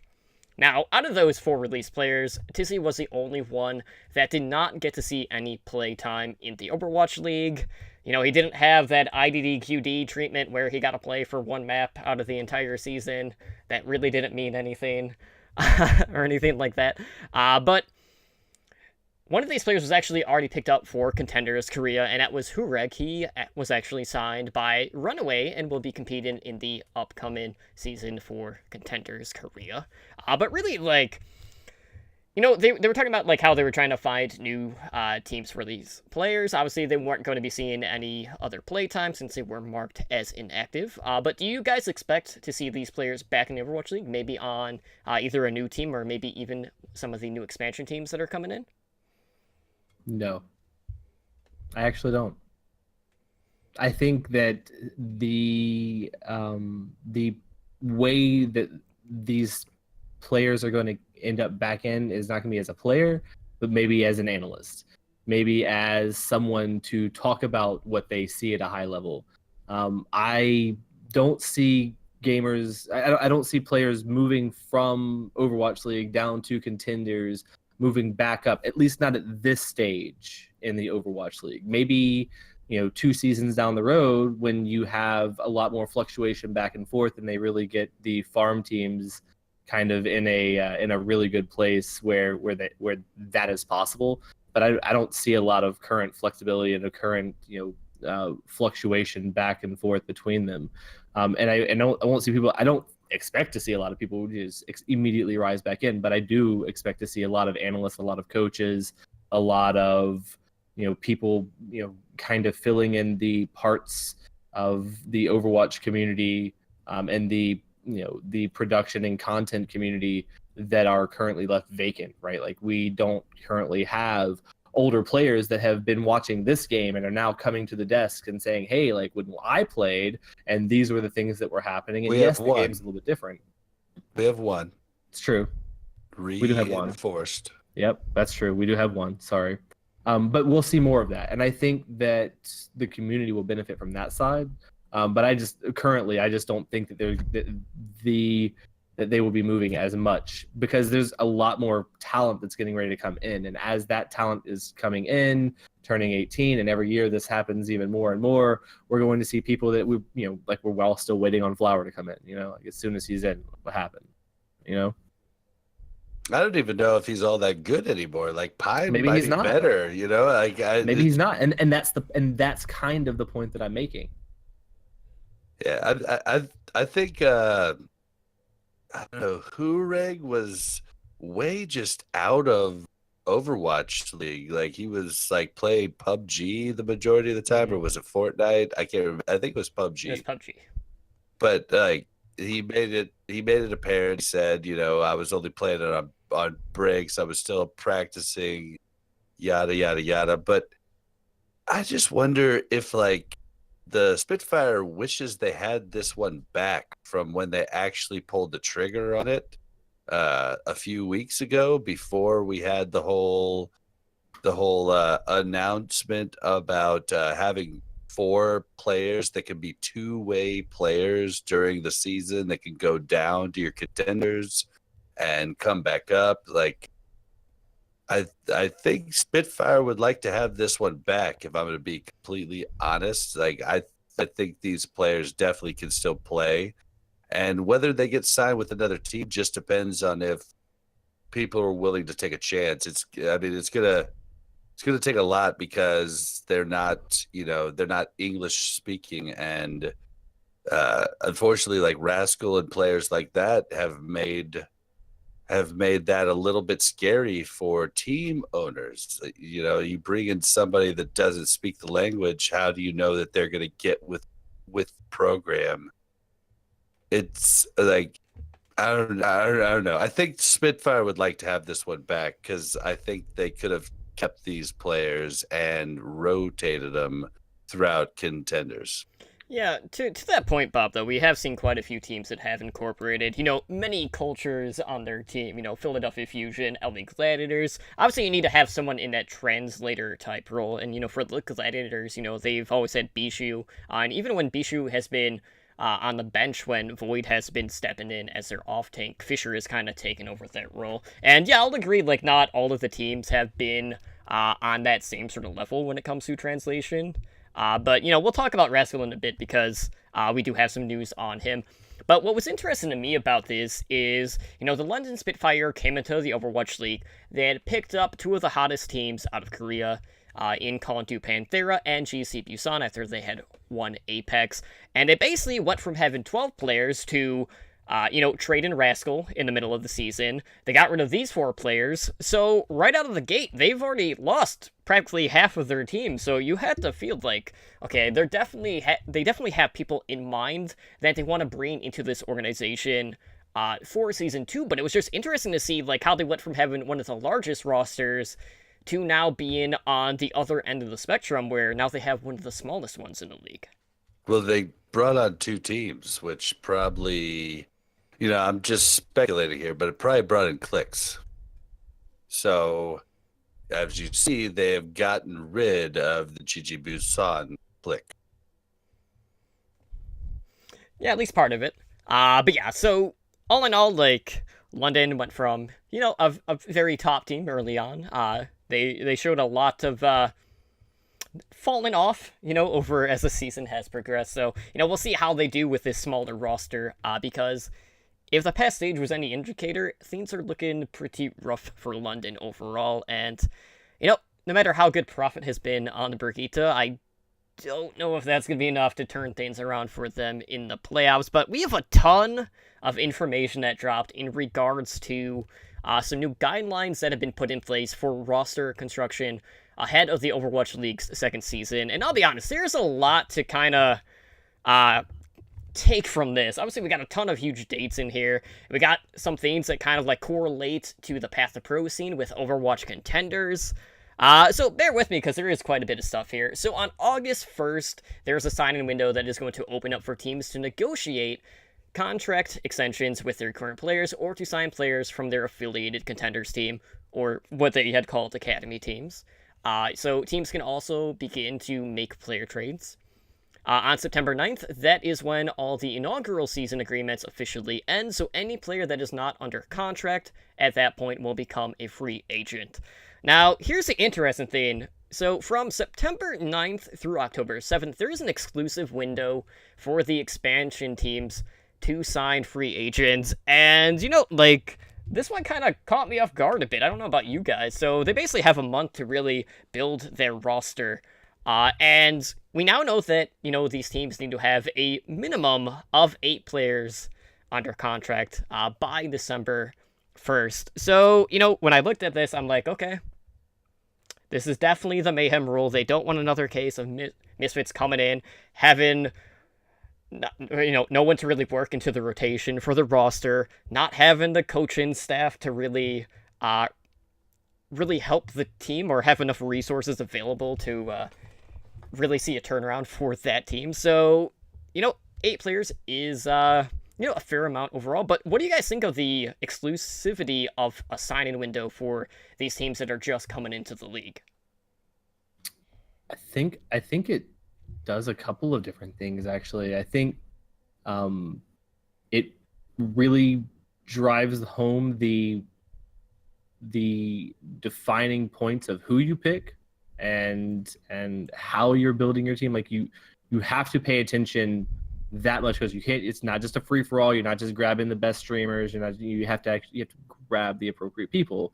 I think it's going to make them think a little bit harder about that, because it's a shorter window and they need to no long-term conversations about, how are we going to pay you, what are the terms, how are we going to feed you, they're going to have, it's going to make them get all of their agreements ironclad, no loopholes, no massive hash outs. I think that's part of it. The other side of it, I think, is really interesting that they're doing it this way, because it really kind of gives you that fantasy league feel to it too, because now it feels like you're getting your draft, and now you're getting your all your off season stuff as you're moving into the signing of new players and everybody being picked up, and how the training camps go and the cuts and everyone going in on other teams and other fantasy leagues. I think this also allows you to do that here too. So I think it's interesting on both of those sides. I am all for it. I think that it will make for a lot more dynamic team building, team making, and kind of make the changes mean more. I think I think it's scary. I mean, to be quite honest, like, I think it's really scary. I think there should be rules in place like franchise tags. I think there should be things in place like you get first, dibs on your current players. Like, I mean, there's nothing right now stopping New York's entire roster signing with someone else, like every one of them individually going and signing with someone else. And like that's scary for an organization. You just don't really have a choice there. Like the NFL has a whole bunch of different rules in to keep players longer or shorter. Like the fact that they all had 1-year contracts is scary as heck to me too, because the league could be completely different next year, and you could have teams only keeping their tank duo, their support duo, their DPS duo, and all of a sudden the whole league changes in an instant. So I wish there was more protection Longevity. for the organizations at this point. So it sounds like you want more longevity for the players too, right? For So- sure. And I want the so- players to be able to stay with their teams and stuff like that too. But I mean, May I interject? if you're a player and you're getting like an offer that's absurd, Mhm. you gotta take it. Like, and that's where the franchise tag comes in, where someone can say, okay, I'm gonna pay the top, dollar, like the most that anybody paid for a wide receiver this season. I'm paying that. That's my franchise tag, and I'm keeping this badass. Okay. So I What's- mean, that's what's the what I typical- wish there was there. What's the typical player viability life timeline for players in esports? Do we have any real metrics? Any real metrics? Well, I mean, Korea has done extensive research on this for like the Mhm. StarCraft esports and all that. Basically, 25 is cut off. Right. But So- Overwatch has shown that older people can play, especially in the tank and support roles. Right. So it could be a little different. And you could have a player that you get that's an awesome DPS, but you see this guy's got a mind. And like, if I'm looking at Jake and being like, that dude can be converted into a main tank shot caller and be amazing. Like, he's a good DPS and Al, but if he really set his mind to it and learned main tank, he could be an extraordinary main tank. So I think like we'll see players moving to those different things. And I think you get a Jake, someone with a mind like that, you want to be able to hold on to him as an organization. You don't want him to just have the power to go to the highest bidder. Well, I mean, And that's another thing, salary cap would be nice too. I mean, they do have that 5-week window to, get a new contract for these players. So it's not like they don't have the ability to negotiate just out of the gate there during that time. But, you did bring up the length of the contracts, and something that they are doing is they're actually extending the contracts in regards to the negotiations, where you can do it for up to 3 years now with a max of 1 year as an option. In addition to 1 to 2 guaranteed years. So, I guess in that sense, we are starting to get a little bit closer to that franchise tag, but I definitely feel like that's something that we will be seeing for the Overwatch League. I mean, they're making like little baby steps towards it. I mean- but the franchise tag, for anybody that doesn't know what a franchise tag is, it's you have a player that the contract is up. You could put in the NFL, you could put one franchise tag on one player. So if you have a quarterback, his contract is up, but you guys can't come to a long-term contract deal because that's what these players are going to be pushing for. So what you do is you say, okay, I'm going to franchise him. I'm going to pay him as much as the highest paid quarterback in the entire league for 1 year, and I get to keep him. You could franchise a player twice. So 2 years, you could keep them for the full price of the highest paid player of that position in the league. So it's basically a way to trap a player into an organization. That's what I'm saying. Like, the organization needs more control. Right. All right, well, let's talk about some of the stuff that's going on with contenders in regards to these roster rules, because, there's a little bit of things that do bleed over. So contenders is capped at 8 players for their roster size.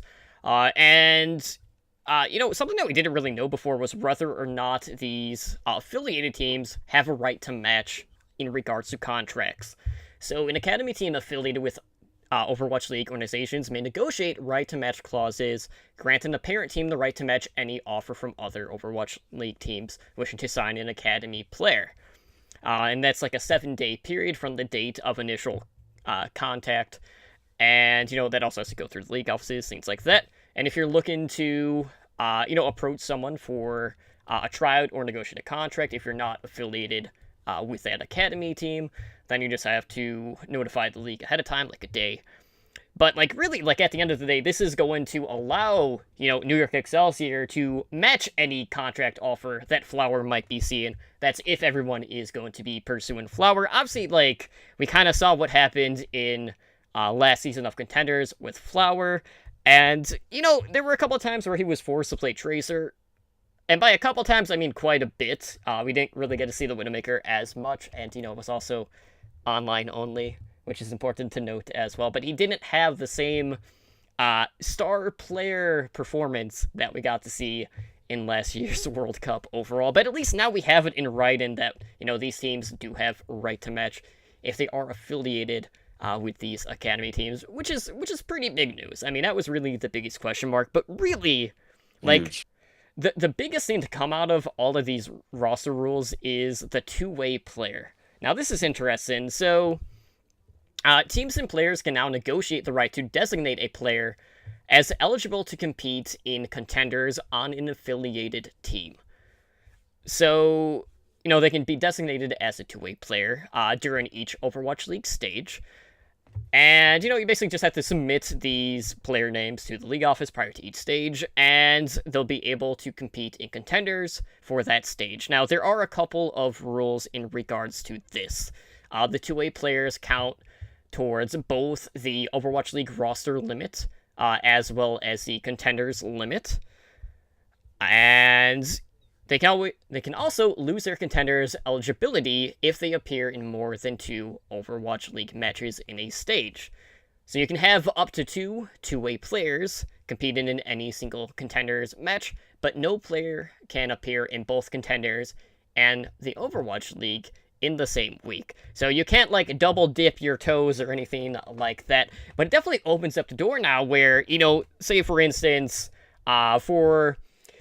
we'll use the Shock for an example here. We talked about IDDQD not seeing any play until, one of the very last maps of the Shock's season, and, whether or not that was due to prior coaching, just not giving him the opportunity to scrim or anything like that, we don't know quite the full story in regards to that, but this would allow you to have, a player like IDDQD actually get some play time on Energy Esports, which is the affiliated team to the Shock. So, it's a way for these Overwatch League players that aren't getting the scrim time to actually get in and play and, still getting paid and getting all the benefits from actually being in the Overwatch League. So, I'm excited. I'm hoping that these two-way player rules are going to bring more eyes to Contenders, because the Path to Pro scene, just across the board in regards to viewership, has been in dire need of some help, just because a lot of the times Contenders is maybe getting 1,000,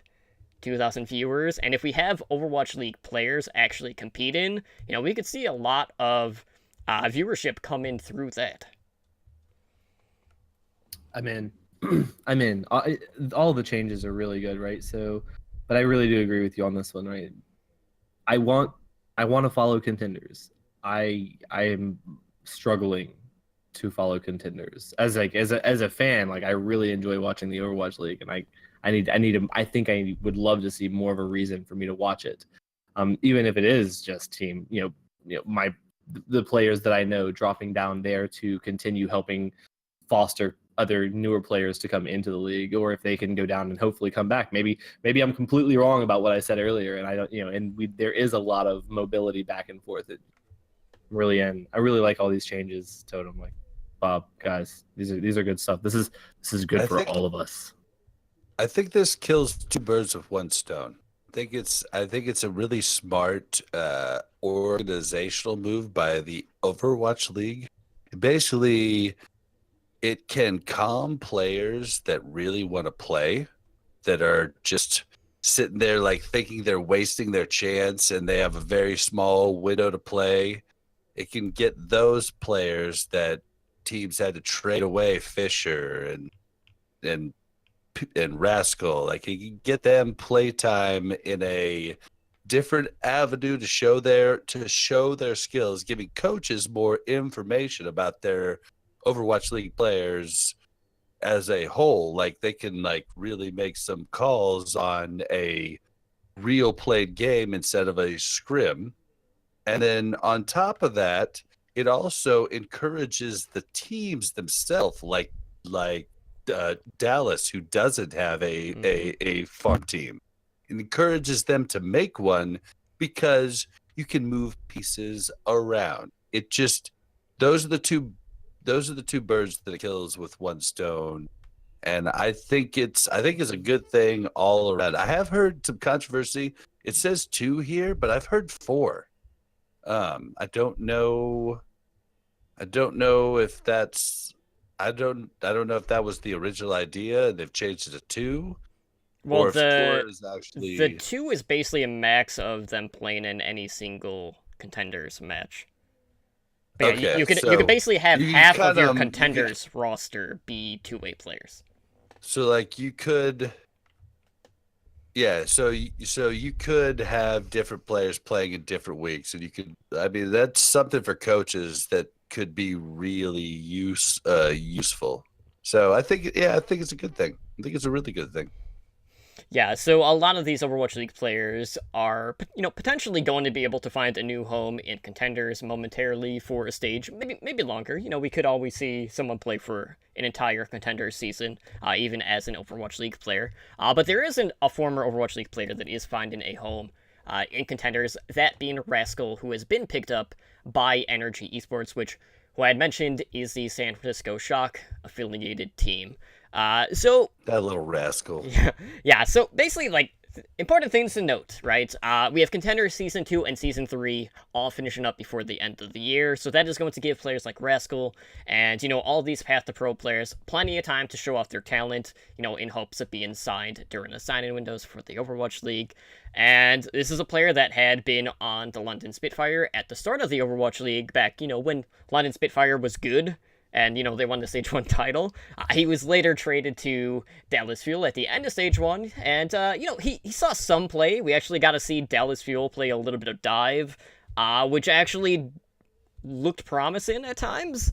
But, like, he wasn't a good fit for the team, whether that was due to toxicity or, communication, translation problems, anything like that. Obviously, like, we're never going to know the full story. And obviously, the story has multiple ways of being said.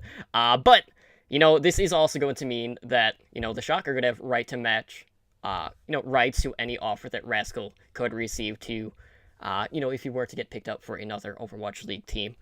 So just a reminder for Rascal, his hero pool is pretty flexible. He plays Projectile. We've seen him on Genji. We've seen him on Pharah. We've seen him on Junkrat. We've seen him play Hitscan. We've seen McCree, Widowmaker. Heck, we've even seen Mei from Rascal. So, there's a lot of heroes that are in his pool, which, we talked about how important versatility is in regards to hero pools. And obviously, that flex DPS role and being able to fit multiple roles on the same team is absolutely huge if you need a certain, team composition given the whatever situation. But what's interesting is that because he has such a flexible pool, that kind of bleeds into their current DPS between Stratus and Poise. So both of them have kind of had their own select roles on the team. Stratus is usually playing, like like the projectile.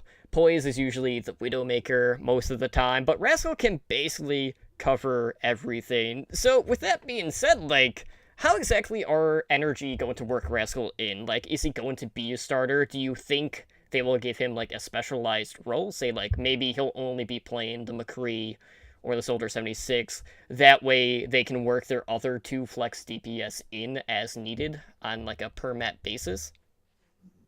I mean, I would think that if he just starts popping off in practice, like he can easily take somebody else's spot. It's all going to depend upon that team synergy once we really kind of see what's happening.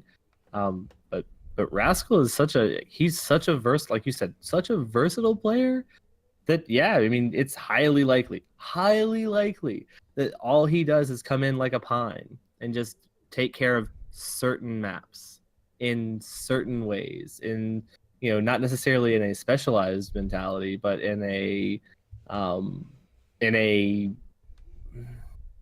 throw the other team off of their game mentality, right? Not necessarily like he does something so specialized that like I wouldn't know where he's coming from, but more or less that he's able to come in and say, oh, you guys thought you saw this look, but what if I show you the look from this angle? And then they're like, what? And I just think it's going to throw off other teams. I think it's going to be used as a distraction. He has a lot of skill. That doesn't take away from his ability in any way, shape, form, or fashion, but it does, it does utilize him in a way that is more, rather less specialized and niche, and lets him kind of pop off in different ways. I hope it's a good move and a super positive role for him in that team. Yeah, and it's kind of interesting because Energy, like, kind of going back a ways in competitive Overwatch, was kind of always the meme team. This is where Seagull had originated from. They had a lot of streamers on the team. IDDQD back in the day was with Energy, and they were notorious for every tournament finishing 7th or 8th place. But, we have seen very recently Energy really start to turn things around. Recently, they had won the Pit Championship for NA, which shocked the hell out of me. So, I guess the meme is officially dead. So, this is an organization that definitely has turned things around, and I would not be shocked if Rascal does end up getting picked up for the next Overwatch League season. And speaking of which, let's go ahead and talk about season playoffs, because we do now know who the top 6 teams are and who is locked in after a pretty stressful stage for week 5. There's definitely a lot on the line both for the stage playoffs and the season playoffs. So obviously we already know that New York and the Valiant secured their spots because they were their respective division champions. So both of them have a trip basically, in for the semifinals, and the other teams joining them, we have the Boston Uprising, who went from having a perfect, stage to not having really any of a stage, which is the nicest way I could put it. Hard. Yeah, it was a rough turnaround with the new meta for Boston Uprising, but we also have the Los Angeles Gladiators, who were they had the best record this past stage. We have the London. Hey, don't count Boston out though. I'm not. Striker in the last 2 weeks of stage 4 learned how to play Widow. So be scared. Yeah, with the meta shift again, which we will talk about, I'm expecting better things out of Boston. So we got the Gladiators. We have London Spitfire, who were another one of the teams that saw a little bit of fallen off during stage 4. And then we also have Philadelphia Fusion, which has always been kind of like one of the wild card teams in the Overwatch League, really not knowing who they're going to play or really what to expect, because we've seen like so many different variations of this team, but they're always very exciting to watch. So in regards to seeding, we got New York being a top seed. The Valiant have the 2nd seed, so that gives us the 3rd seed, which is Boston Uprising going up against the Philadelphia Fusion. And then we have the Gladiators going up against the London Spitfire. So in regards to those matches, London has actually not won against the Gladiators. They are 3-0. Well, Gladiators are 3-0 over London, and 4-0 if you include the preseason, if you want to include the preseason. Boston and Philadelphia are tied at 2 apiece, and we do know that the playoffs are going to be played on patch 1.25, and that's important to note because right now we're on 1.24, so this means that, we'll have, Hanzo 2.0 in for the season playoffs. Symmetra is going to be in for the rework, but she is disabled, so we will not see Symmetra 2.0 in the game. So, there's... Oh, wait. So they can't even choose her? No, they're No. deleting her from that. She's not even going to be on It's the gonna screen. be like that like 24-hour period where we couldn't pick Diva in competitive in like season, what was that, 4 or 5? 4? Yeah. I can't Yeah. remember what season that was. Sweet. So, yeah. Bye, Symmetra. Sorry. Yeah, so... Deleted. But they You're not- should do that to Torb. I think they're just practicing for Torb. I don't think so. Torbjorn. Yeah, absolutely. So I want to get your guys' thoughts. So obviously we're jumping ahead to the new patch. So, there's been a pretty big narrative being, brought out time and time again with New York and whether or not they were given, 60%, whatever percentage you wanted to put on them. So we've been seeing a lot of double sniper out of the New York Excelsior, including throughout the stage playoffs in stage 4. Do you guys think that they were full on in a season playoff preparation mode, given what They we have were seen? for sure. We had Icy Sorrow behind the scenes as media for us at stage 4 finals, and New York has been practicing doing all scrims on the live servers on the current patch. So I believe that double sniper is something we're gonna definitely see in the playoffs. You think it's gonna ruin the playoffs? Man, that's gonna be harsh. That Zarya double dragon combo every 5 seconds is gonna be absolutely insane. I don't even think New York is gonna run the. You don't think they are? I mean, maybe on a map or two, but I really think they're going to run the double sniper, and they're going to have Long range. Libero and Pine / Sabiobi just wrecking people. It's gonna be dominant for sure.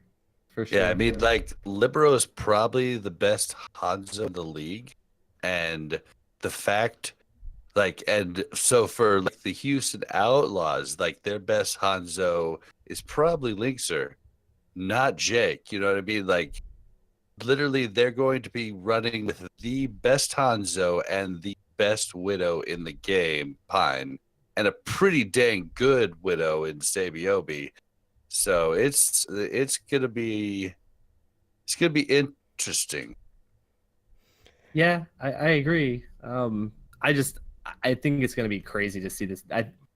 We're gonna see Hanzo played at the highest level. If you guys remember the Omnic meta report after the Hanzo 2.0 came out, it was, and this is what I think why I am actually kind of scared of this, right? Because Hanzo increased by 11% his damage output at the top level.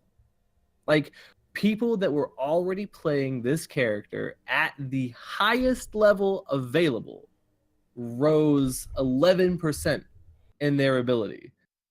Like, I've we're been gonna playing see- with Thrill. Right.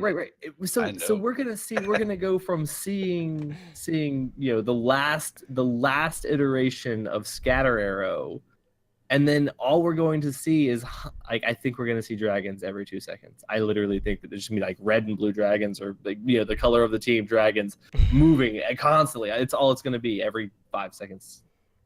Not saying I hate it. I'm just kind of scared to see to potentially see just that. Well, we'll have to see what the divas do and whether or not they eat a decent amount of them. But yeah, I mean, I think with the 6 teams we have in, it's going to be pretty exciting. I think if it was the regular league, I think you would be right, Gabe. Yeah. But with 6 teams we have in, I think we're going to see the best competition that we could have, excluding London Spitfire, who have fallen off. Can we get an over under on Dragon Scene in just the grand finals? just the grand finals. We don't have to know the teams. That'd be cool. That'd be Don't have definitely to know cool. the teams. We can just talk about over under for the grand finals. No idea. We have no idea who the teams will actually be. We can theorize, but just say over under on Dragons. All right, Gabe, I second the motion.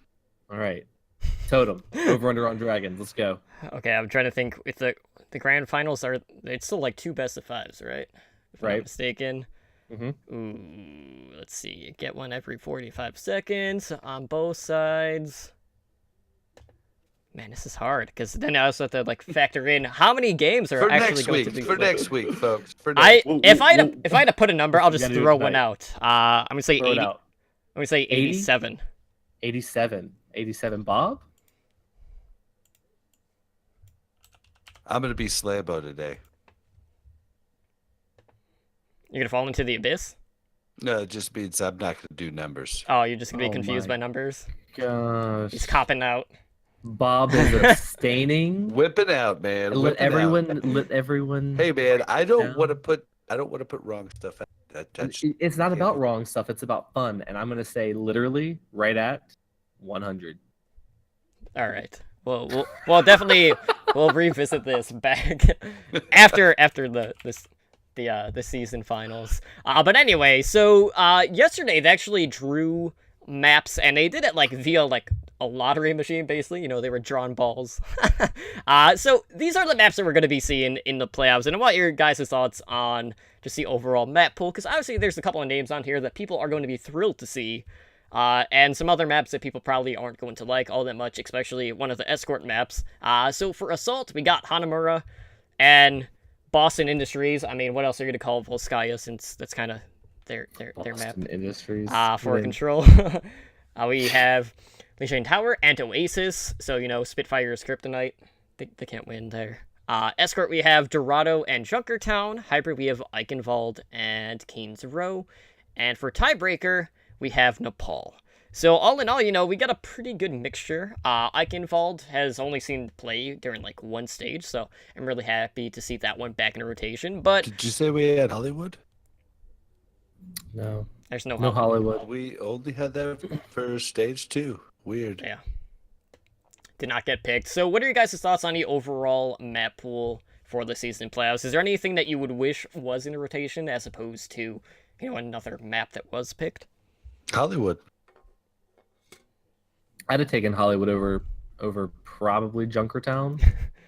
I think I like For Junkertown. sure. I For like sure. I like Junkertown like Good as a call. map, right? Like just as a fan, I like them. I like it because I think it's aesthetically pleasing, and you know, there's a lot that you can do differently in it, but it's not necessarily always a lot of fun to watch when you're watching the Overwatch League. So that's one for me. But to much to everyone else's chagrin, I would really have liked to seen. I would really like to have seen the last gasp of Horizon Lunar Colony. Not a joke. I really would have liked to see that potentially instead of Volskaya. I would have liked to seen, and I'm blanking on the name, but the new map starts with an R. Rialto. Rialto. Yeah, I would have liked to seen that. Why not? Yeah, no, it's a Long as very everybody interesting match. has Like, yeah, to yeah, play it. Like, why not? absolutely, I'm down. Okay, so there's a lot of chatter going on right now in our chat about the map order, and let me go through this real quick, just so we can clear the air. So there is a set map order. So we will open up map 1 always on Escort. Map 2 will be on Control. Map 3 will be on Hybrid. Map 4 will be on Assault. Map 5 will be our second Escort map. And then map 6, if needed, will go to Control. So really, there's no change in regards to when Escort is seen play. It is still going to be a map 5, just like it was in the stage playoff. So really not much change. And they're still keeping Control as the tiebreaker if needed. But in regards to, you know, the overall map pool, you know, during the lottery draw that they did, they basically like showed all of the win percentages for all of the maps that were selected. And, you know, there were some that were definitely swayed in a certain team's favor. Some of them were more even than others. So, you know, for instance, Dorado was fairly even across the board. New York was kind of leading the way there with a 73% win rate. with a Valiant trailing, just behind them of 70%. But, you got to look at, like, a map like Oasis, and, if you're London, you can't be feeling too happy about that since they only posted a 31% win rate, so... And, talking about Philadelphia for a second, there's a couple of maps where they've only won 20%. So, yeah, it's pretty rough. I actually went through and I averaged out all of the maps for each team to see, like, what their average win rate was across the board. And really, this should come as no surprise. New York does lead the way with an average win rate of 74%. The team behind them is the Gladiators at 61%. But, you have the lowly Philadelphia Fusion, who by far are the worst, sitting at 46%. They're actually the only team below 50% on average across the board. Man. That's... Well, you know what? Any given day, right? Like, it's not any given Sunday, but any given day of Overwatch League, right? You can win, potentially. Let's just hope that. Yeah, Shanghai would disagree with you. Shh, don't tell them I said just that. noticed that you have a pink DX Racer. What?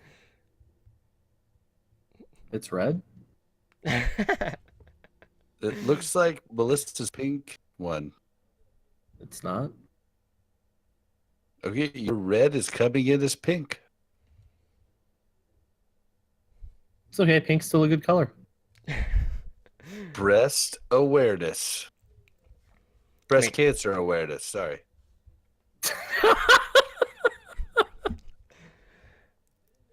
Yeah. I mean, they did raise a lot of money, Sorry, Bob. Totem. It's all right. All right, This is all for Ed right here. Oh, absolutely. So good. So good. I love you, Bob.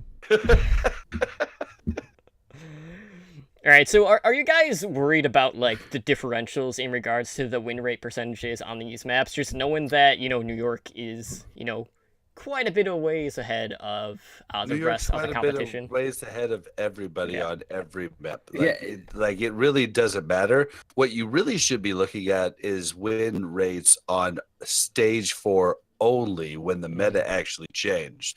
That's what actually matters. And New York, it's going to be interesting. Like the Brigitte change, like I don't know if we had went in without Brigitte, I would say New York, it wins for sure, bar none. No, but dude, I am not sure. And their performance in stage 4 showed me nothing. So Mhm. I am not sure they're going to win. So I'm even more excited that I get to go and see it live. Yeah, I think this is as close to Korea in the Overwatch World Cup last year that we're gonna get. We're walking into a meta that's completely different than what's being played right now. Maybe not completely different, but completely different than what we had seen the majority of the stages this season, right? So, and I agree with Bob. I don't think we actually saw hardly anything of what New York is putting together. I don't think that we've seen it. We've probably seen slight glimpses of play styles, or maybe they took a route that they've been practicing, randomly. But I hope that we see just some next level gameplay that they've been practicing on, because we're not going to know what really to expect going straight into the finals. It's not like we have a full stage to go into the finals. Like, we know kind of what to expect. Like, now we know they're playing for real every single time. There's no like, okay, let's try and see if this works. It's do or die. So I'm really hoping that we see some game changing play that will kind of give us something new to look at and play, since we're going to be pretty close to the same patch at the same time. Like, hopefully we get that emulation point that we're really looking for. Absolutely. And, it really brings up the bigger question is, okay, well, what's the narrative going to be if New York comes in with, all of these cards up their sleeve and, they just kind of shit the bed again, like they did in the stage playoffs? Highly possible. It could happen. Yeah, it's I don't know. Maybe. Maybe. This doesn't seem likely. I mean, it's so hard to say because we're so used to not really seeing that much from them. So Yeah, and I mean, we didn't see them play Brigitte competently the entire stage 4. right. So we don't know that they actually can play her. And if they can't play her, they will lose. We also don't know if they weren't. God, I hate If to use the like word I will go sandbagging, on but, like, record maybe. right now saying, if New York doesn't play Brigitte the entire time, they will lose. Can we mark that? Write it down. Yeah, let me. Okay. That was yeah, it. That was it. We're That was about a 2 hours. So 2 yeah, hours, 2:35 in. All right. Mark it down, No, folks. 2 hours and 35 seconds. Yeah, we're marking that one in because I'm interested. I'm in on this one. I would actually like to see this because I don't think that she's necessary. I don't think that she's so necessary that I if you think don't she's play her, necessary for certain comps. we'll see. We'll see. I don't know. Man, I know. Be Well, an interesting comeback. We're considering gonna have to that- come back on the show after this. After this is all over with. yeah. I mean, I've watched enough like Path to Pro stuff to know that we haven't seen Brigitte in every map. That's not to say that it's going to be a complete 180 in the Overwatch League, but we'll have to just wait and see. But if I had to put money on it, I would say Brigitte is not going to be seen in every single map, but just in certain ones. No, yeah.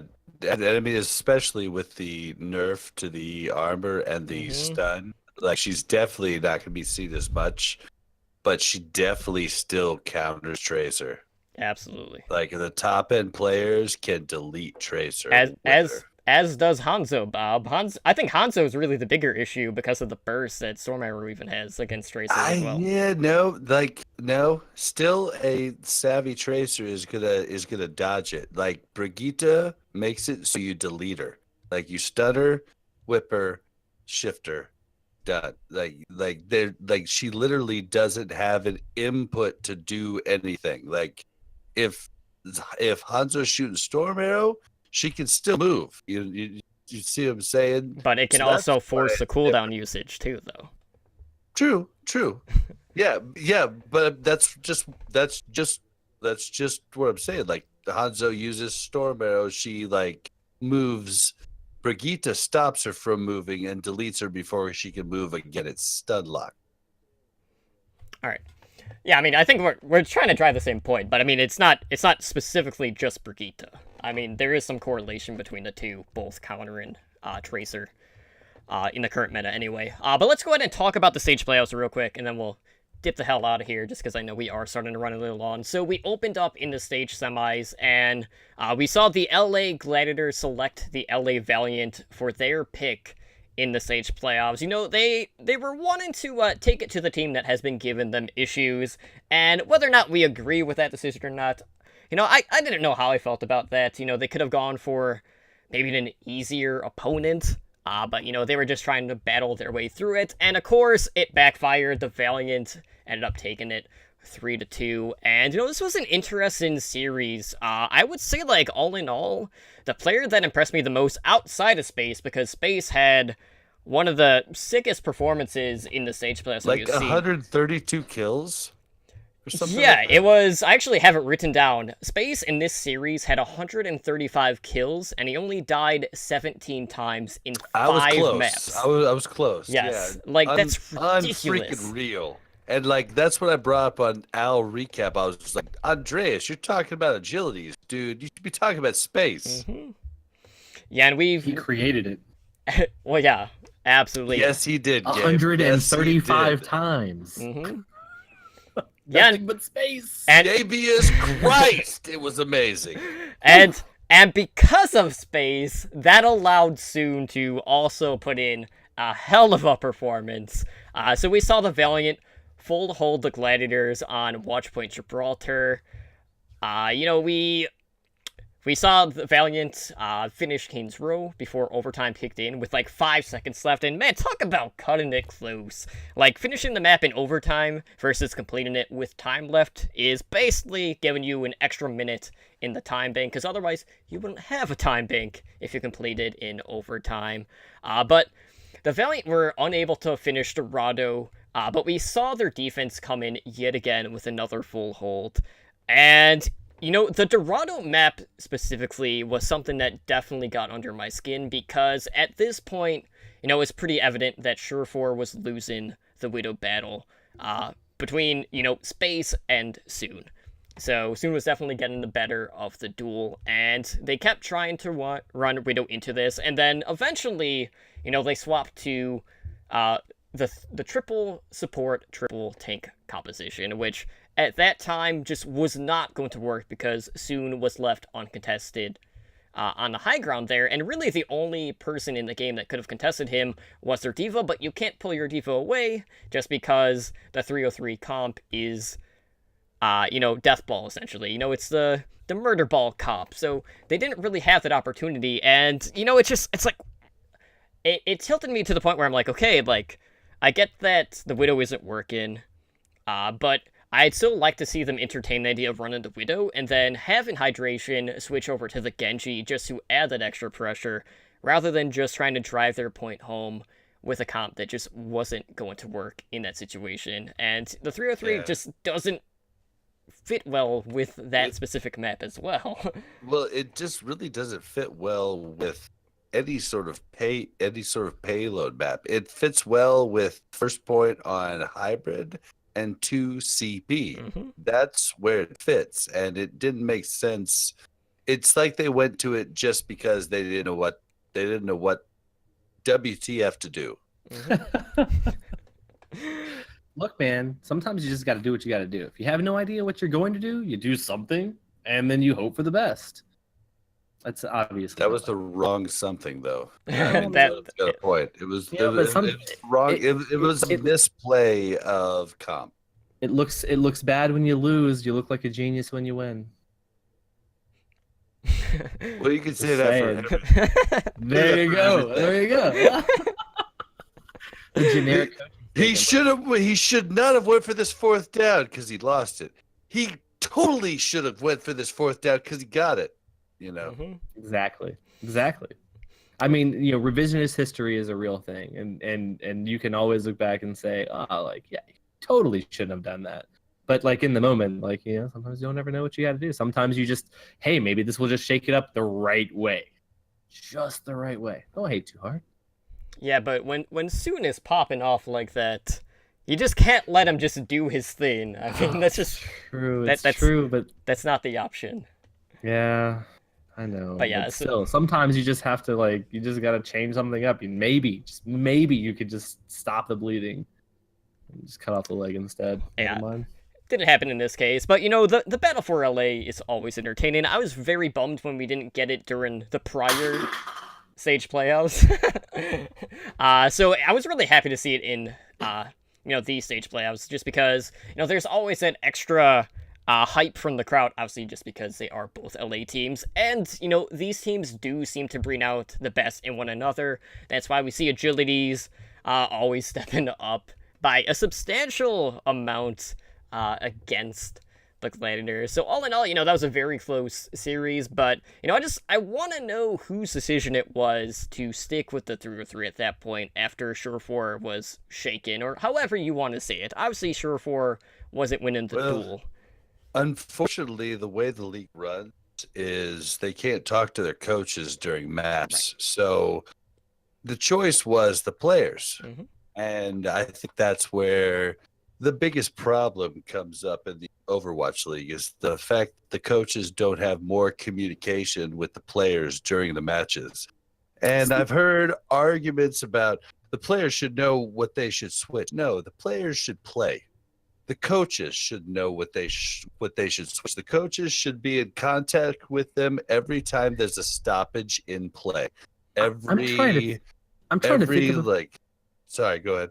No, so I'm trying to think of a team sport, a sport in general, in which the players aren't in active conversation with their coaches, either just before or during their match. I mean, maybe in gymnastics, maybe because once you start your routine, that's it. But that's it. Any stoppage in play, meaning a round change, any time where you are not playing. should be coach contact, Well, period. Like but the think- coach should be able to be like, hey, they're doing this. I am seeing this. I want you guys to switch to this, switch to this. Like that's what the coach is paid to do. The coach is paid to think about that stuff. The It should players be more need to than that. play. It Like, should be more interaction than that, play. though. I mean, like in racing, you have the pit in your ear all the time.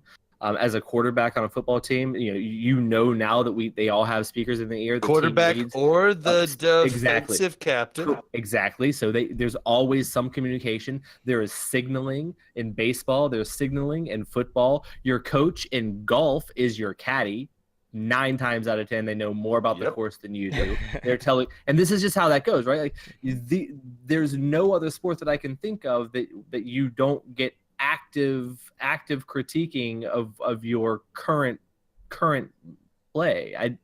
Yeah, Why and, like, why would you not even be able boxing, to have him in your Even team? Like, boxing. like You know, you you're should- getting called back, dude. He's dropping his left arm, hit with the left jab. Like, Mm. I mean, everything. Like, the coach is there to watch you and help you onto your next task. Right. That's and your why coach would help with the swaps. and the coach can only talk to their team in the middle, like halftime. So after Mm-mm. 2 Yeah. entire maps have been played, it's absurd to me that like they pay this amount of coaches and they have to like try and put all that information into their players who are trying to play as well at the same time and let them retain that. That's nuts. Like I hope they're sending them with like a whole notepad, like quarterback, what's the arm thing they use where they look Yeah, at we need the plays? playbook. Well, they should. Yeah. Well, I mean, first of all, Overwatch League is literally. I mean, Overwatch is as a whole is literally just digital basketball for us.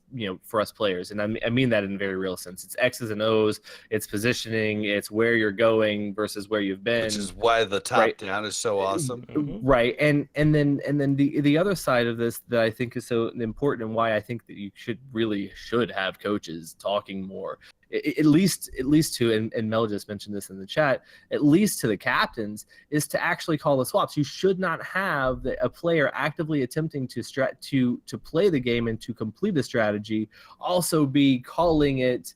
Calling a swap in and out of who's playing what. Like, I actually think that I agree with Bob. The coach is there to coach that.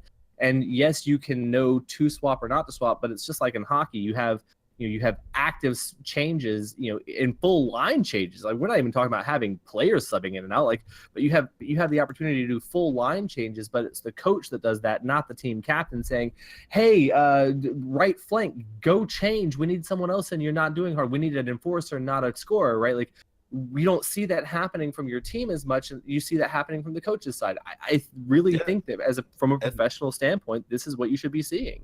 And Dallas might have won their game against NYXL had Arrow been able to talk to him after at least the first map and be like, dude, be more aggressive, which Mhm. is what he did next, which made them win the next 2 maps to take it to map 5 in the stage 4 playoffs. Like, it would be huge. And I do have to say, you keep saying I actually agree with Bob. Is that saying that you don't agree with me most of the time? No.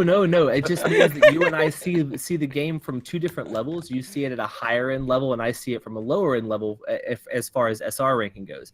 So typically, you see things in the game that I don't see, or because I am probably never going to make it up to the level that you play at on a regular basis. Yes, I you probably will. maybe not. I'm just saying, like, I just assume Stop that where such a I'm. main take. Yeah, no. Maybe. But I see things that are happening in a way that just would never work at a higher level. Obviously are probably bad habits, but like, it's things that you see on a regular basis or normal basis, or so like when you and I have disagreements, it's usually because we're seeing the game from 2 different vantage points and perspective pieces. So that's the only reason why I say that. I actually think you have good points the majority of the time. I just can't necessarily implement them, right, because of where the level of play is different. Good save. Don't take good offense to it. save. Oh no, I Not wouldn't save. take an offense to it. I thought it was funny. Objective reality. I actually agree with Bob on this one. It's like me with Ja. I actually agree with Ja. This Just sucks. remember, I work in objective realities. Everything that I can see improve. All right, so speaking of Dallas, Bob, we saw Dallas, they did make the stage playoffs with, a little bit of help, What? Bird Blue. which was fantastic to see. And I love the reaction video when the London Spitfire had won that map. And, we saw, kind of like, I don't know if it was the coach's dugout or just, one of the back rooms or whatever, but the Fuel's reaction to that win was just, it definitely lit up my face when I saw that. That was so great to see. But So good. And it was literally me sitting on the couch like,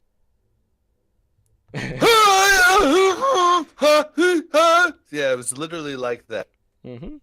Absolutely. But basically, Dallas came in and, really, they were playing with house money. There weren't a lot of expectations put on Dallas just due to the roller coaster of a season Dallas has had. So, it goes without saying that Dallas Stage 1 and Stage 3, and then when you compare that to the Dallas that we saw in Stage 4, those are two completely different teams. Hell, we saw like 4-5 different variations of the Dallas Fuel over the entirety of the season, and in Stage 4, that's when Dallas really started to turn things around. But We only saw good Boo one stage, that which is true. sucks. Like Streaky, it's rough having Streaky be only one stage of Streak. Like that was real rough. Yeah, so the series against New York actually went to a 5th map, so another semifinals going all 5 maps, and New York started things up, and they were up 2-0 going to halftime, and then, the Fuel started to turn things around, and I have to say, Taimu definitely stepped up in this series. Throughout this... He's got good aim. That they keep saying that, but... That's whether or not he's actually feeling it, but absolutely 100% Taimu was feeling it. He was going for those bold plays. He was holding his own against Pine, and that matchup in particular was really the highlight for me in that series. And even AKM initially was doing fairly well against Killed Pine for like a third of a game, and then Pine just owned him after that. But yeah, AKM just all of a sudden became a halfway decent Widow. When did that happen? When what happened? I for the last 3 weeks of the season, AKM all of a sudden was hitting shots. Never before the entire season. That just lets you show that AKM might be a talent that is really gonna pop off next season. potentially, but Or he was streaky as hell. or And Pine got on this Could be. crazy Could be. roll and was just like, you know what, guys? Listen, this is not normal. I'm really feeling this right now. Could be. We got to do this. Could be. We got to Could be. capitalize. I'm feeling it. That's what And happened. I've met the dude. I've taken shots with him. The dude's a cool dude. He's take the cool, same- the other side of the pillow. Does he take shots in the same capacity with Widow as well? Shots? maybe I don't know, but he looked like an actual Al Widow, which he didn't look like an Al Genji when he tried that. And he's the best soldier in the league probably, but Soldier's just out of meta, and his Kree always looked shaky and it felt really good to see AKM really pop off for the last 3 weeks of the season. Yeah, but the measured in AKM's meme is literally never gonna die as far as I'm it concerned. already did die because Fleta had a I said it's- longer Genji blade. So Oh, Fleta did. blade is longer measurement in time than an AKM blade. So yes. Yes. I can't do it. I think AKM rolls off the tongue better. And the fact that AKM came out and yeah, he embraced it. embraced the meme instead of crying like a little effect. I think that's why it made it better. That's for what me. made me I'm an AKM fan for life because that dude shows up to work whether it's good or not, and he just gives his best. And that dude is that's what I want to see, and that's what I want to see in the Overwatch League. All right, Yeah. so Bob, based off of the performance that we saw from Dallas throughout this stage and the playoffs, what do you expect to happen to that roster? Do you feel like the performances put on secured roster spots for most of these players going into season 2? Possibly. I think Terry Hook has cemented himself because Arrow basically made him the shot caller when he came in, and Harry had never been the shot caller, so it was a little weird for him. But he embraced it and really took it on. And I mean, like a lot of those wins were based on Harry Hook calls, which he had never done before prior. And then, I mean, honestly, like Taimu, I'm wishy-washy on as a fan, man. I don't know. Like, I want Taimu if he's on, but like if he could go 3 stages off but I mean, that's where the coaching change is good, because Kai didn't know what the heck he was doing, and he just kept playing Taimu when he shouldn't, and then put Taimu on main tank. So, like the problems I think that we dealt with for the most part were just really mismanagement problems. And so I'm looking forward to Arrow. And if that does come in, like you saw him pull Ty, like at a few different times during this stage. And that's because he feels, he's just not feeling it. So he puts in AKM, and you're like, why is he putting in AKM? The AKM pops off. So I think you keep both of them. As far as the tanks, OGE is amazing. Mickey, I'm actually worried about. Like, Mickey is an amazing Brigitte. He wasn't looking amazing on Diva the entirety of the season. Well, okay. So Let me I step in don't real know. Yeah, go ahead. Okay, so we have to remember like what Dallas was going throughout the entire season, at least the first 3 stages. They did not have a stable main tank, and that affected Mickey all of the time, because there were a lot of occasions where, let's say when Taimu was in, Taimu would dive in and he would get picked off first. There were a lot of times where Mickey was kind of between a rock and a hard place, right? He was in the middle, and he wasn't knowing who he should actually be pilling for, just because at the time this was when AKM was basically one-tricking on Soldier, which was kind of another issue, because Soldier at the time was okay, but he wasn't in the greatest spot overall. But there were a lot of times where he had to make that choice of, okay, do I go in and protect Taimu, who is being too aggressive on the Winston, or do I go back and try to peel for AKM? And I feel like a lot of that just drew away from him. Hold on, though. Mickey's never been a defensive diva. No. Ever. So he definitely should have been going in with Taimu. Like, if he's playing his role as he's always played it. But that's more communication than anything. Yeah, if he was wishy-washy, that was probably on him. I don't know. I feel like 100% of that was just the communication between the two. But like we saw like how much better Mickey played once he had a stable main tank in OGE. And OGE has been the best pickup for Dallas, period. And I mean, he is a Mickey-like guy, like just a happy guy, makes people laugh. Like when they went back to Dallas in the break between stage 3 and 4, OGE took the camera from the camera guy and became the camera guy, and he was walking around. I mean, it just made everybody laugh, and I think that's huge for a team that was so far in the dumps. Absolutely. So let's talk a little bit about the stage finals, and then we'll cut out here. So I have to say, like, the stage finals compared to the semifinals was a little bit deflating, right? Like, I didn't have the same. I'm trying to think how I should describe it. I wasn't as invested in the stage finals as I should have been, as opposed to, the semifinals. So we had the Valiant going up against the New York Excelsior, and the Valiant did come out on top. They won the stage finals 3-1. And, this is really getting back to that narrative with New York and exactly what the hell is going on with this team. So The Excelsior attack was honestly really nowhere to be found, right? The Valiant Phil held them over on Dorado.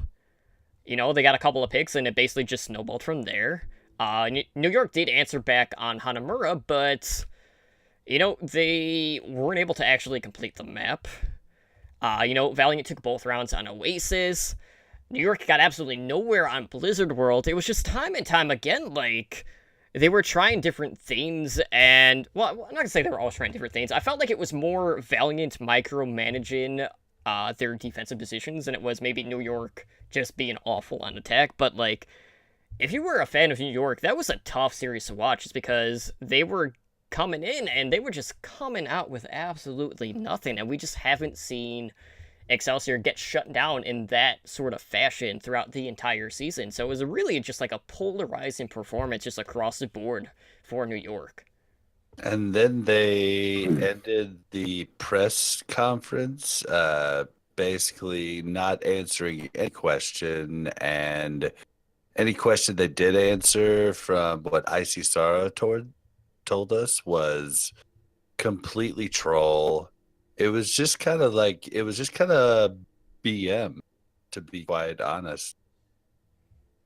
I maintain, and this is the conspiracy. Where's your tin hat? Can you get your tinfoil hat out there, Bob? Just pick this up. Put it on for me, please. Thanks. Okay.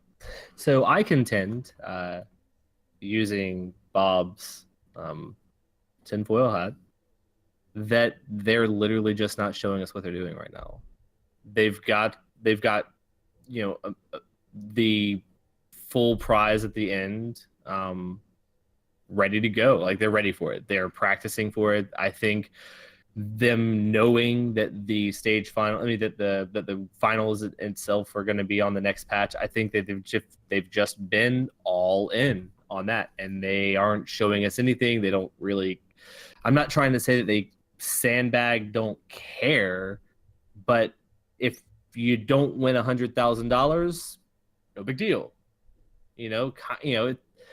Maybe that's what we're seeing. Maybe it's really just a big old ruse, and we're gonna see, like I said, some of the biggest play from, this new meta, this new patch, this new broke AF Hanzo, in such a way that they just dominate. Libero gets to be the star over Pine and Sabiobi. I'm all for it. I mean, I'm in. I really hope you're right, dude. I really hope you're right. I hope I'm wrong, because it's terrible to throw games to just get that point. That we have a good stage, like we have a good grand finals. That's what I'm hoping. Well, yeah, I'm just like, I hope that I'm wrong in they're throwing games or not throwing or just not giving 100% because they're locked in for the end, right? Like, I hope that I'm wrong about that, and that it's really interesting and super dynamic.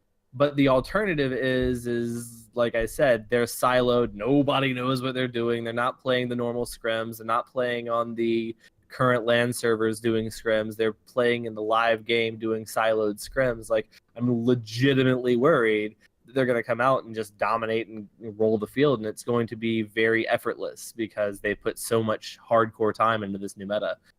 That's actually what I'm afraid of. You are muted, Bob. Oh, okay. Yeah, I am cool with that. If that's what they've been doing, then oh my god, I'm excited to see it. What I believe that I see is a team that was on top in an old meta pretending that they're sandbagging. That's what I see. I hope I'm wrong, because I really want to see the best of the best. I just want to see the best. And if they're not the best, I'm cool with that too. I want to see them play their highest caliber, and I want to see them win or lose. That's what I want to see. So I'm tired of this whole they could be sandbagging. Right. I want to see if they are. That's what I want to see. In 3 weeks, we're going to know. Yeah, it's put up or shut up at this point for New York. Yep. Yeah. Well, So- Like, it's have you 4 been weeks. practicing? It's have you been practicing and have you been siloing yourself off so you are He's you know been 100% in, or have you just been screwing around? Yeah, he's I mean, been practicing. we saw their attack put up no points in 3 of the 4 maps in the Right. stage finals, and you know a lot of that was built off of the Widow Pharah from New York, which is still going to see quite a bit of play. There's a lot of great Pharah maps in the stage playoffs, so you know, and Libero looks Farah shaky. is empowered by Brigitte on the other side. You know, Mhm. that's a definite straight counter. So Absolutely. So definitely a ton of stories that we'll talk about for the season playoffs in the weeks ahead. But no matter what narrative, you know, people are trying to drive, at the end of the day, Valiant were the better team in that series. They were, and they looked really regard- good too. Yeah, I mean, you have to give Moon a ton of credit on a coach and staff with the Valiant, especially on that Blizzard World defense. That just showed absolutely dominance from them. So I'm really excited for Valiant going into these season playoffs. And you know, really at the end of the day, if another team beats out like New York, like they did for the Stage 4 playoffs, I'm sure that's gonna make a lot of people happy, just because they have looked head and shoulders above everyone else for the vast majority of this season. I would love it because I've been talking smack on them not practicing current meta the entirety of stage 4. So I'd love to be right. Let me be right. Absolutely. So, guys, with that being said, we're going to go ahead and get the heck out of here. I know we've been running for quite some time. So, if you guys want to help out the show, one of the best ways to do that is to leave us a review over on iTunes or your podcast app of choice. Any sort of feedback or constructive criticism is always welcome, just because that will offer us insight on how we can make for a better listening experience for you. We do have 5-star review is the only thing that takes. So make sure you put that 5-star or we won't see it. Absolutely. We do have our podcast directory, Overwatch Recall, over on our website at owlnshow.com/owrecall. We have episodic listens posted every Sunday, so there you can find all of the current Overwatch League and Path to Pro podcast episodes listed. We're also on Twitter at owrecall. So definitely check that out. We do have some community events going up. We have game night this Saturday at 7 p.m. Pacific time. So, just hop in our Discord. We'll have some custom lobbies going for that. We also have our upcoming 3v3 Lockout Elimination Tournament that will be on June 30th. That will be starting at 6 p.m. Pacific time. We're still looking for more signups and more people to participate in that. So, just grab a few friends, sign up. Register over at challenge.com/OWLN, and we'll be streaming that live here on our Twitch channel, and my soulmate Slambo and myself will be casting that, so looking forward to that, and we will have giveaways for tournament entrants and our Twitch chat. So I don't have anything else to plug, so with that, since you guys are guests, do you guys have any community shoutouts? And we also need to know where the people can get a hold of you both. So I don't have any shoutouts this evening. Sorry, guys. Except to if I- Tracy, you're loving Well- for life. Well, yeah, okay. Hi Tracy. She's on the opposite side. Shouting out to her. But you can catch up with me and my glorious beard on Twitter at Gabus_OW. That's pretty much the only place that I spend any real social media time. And you can catch up with me in the Cavalry Discord. I am there literally all the time. You can come and hang out. We're always chatting about something ridiculous. That's- I'm positive. Discord.me/the cavalry. True story. Thank you very much there, Bob. Just helping you out, brother. Where can we find you? Where are you at? You can find me on Twitter at blazin_Bob. That's BLAZZIN_BOB. You can find out all about the shows that I do. Prepare to Attack, Watchpoint Radio, Overwatch League Network, whatever you want to do, game nights, everything is on my Twitter. So come see me there. I like how you said OWL Network and not recap. Oh, I did. Oh, God, busted. Oh. I mean, if you just want to plug my content, I'm okay with that. I mean, I said Cavalry. I I'm just am saying. kind of a fanboy of the OWLN Overwatch League Network, so makes sense. Absolutely. Well, as for myself, you can find me over on Twitter at TimidlyDrunkCTR. And if you would like to follow the podcast, you can do so. Ooh, hold on, you just cut out. Did I? Yeah. Yes. you totally did. Well, I'm on Twitter at TotallyDrunkCTR. In regards to the podcast for Heroes Never Die, you can email us at hndoverwatch@gmail.com. We're also over on Twitter at hndoverwatch. We are live on Twitch every Monday, Wednesday, and Thursday. That is Overwatch League Network on Mondays at 7 p.m. Pacific Time. We have Heroes Never Die, which is this podcast, our variety Overwatch podcast, normally at 5 p.m. Pacific Time. Obviously, we started a little bit late tonight. We also have the Backcap, which is our Contenders / Path to Pro podcast, Thursdays at 7 p.m. Pacific Time. And that's all at twitch.tv/OWLN show. And we do have streams Fridays and Saturdays from our host starting at 7:30 p.m. Pacific Time. You can join us over on our Discord server at discord.me/OWLN show. And then you can find us over on YouTube. Just search Overwatch League Network. We're still looking for subs. I think we're like 20 off from our custom URL. That will help us so much. You know, it really sucks having to type out Overwatch League Network to find our content, but you know, it's better than typing out the 38 characters or whatever the randomized URL is. So if you guys could subscribe to us, that will greatly help us out there. But with that being said, guys, that's going to do it for us here tonight on Heroes Never Die. Again, this has been episode... It's been so long. 116. Man, we're getting up there. But Gabe, Blaze, and Bob, thank you so much for being on. Yet again, it is always good catching up and talking Overwatch with the both of you. So thanks for being here. And thanks for having me. Thanks for having us. Longest episode ever. I 2 hours mean, and 30 minutes isn't we- bad. That's really long. It's a lot of time. I didn't If yawn. you're still but like, here, fine. I love you. I love you. yeah, I mean, we're usually 2:15. But thanks a lot, guys, for hanging out in the Twitch chat for tonight. And we will see you guys back on Saturday for our game night. Guys, have a good night. Thank you for listening to Heroes You're Never not Die. Be sure to sweetheart. follow us on Well, Twitter it's at time HND to go. Overwatch and join us on Discord at this is gonna be a big discord.me/OWLN file. How am I sending this to you? show. I'm exporting as a wave. How am I sending this to you, Totem? You said 116? Totem? 116? Wow. It's been 10 episodes since I was on. Totem. Wait, Wow. are you muted?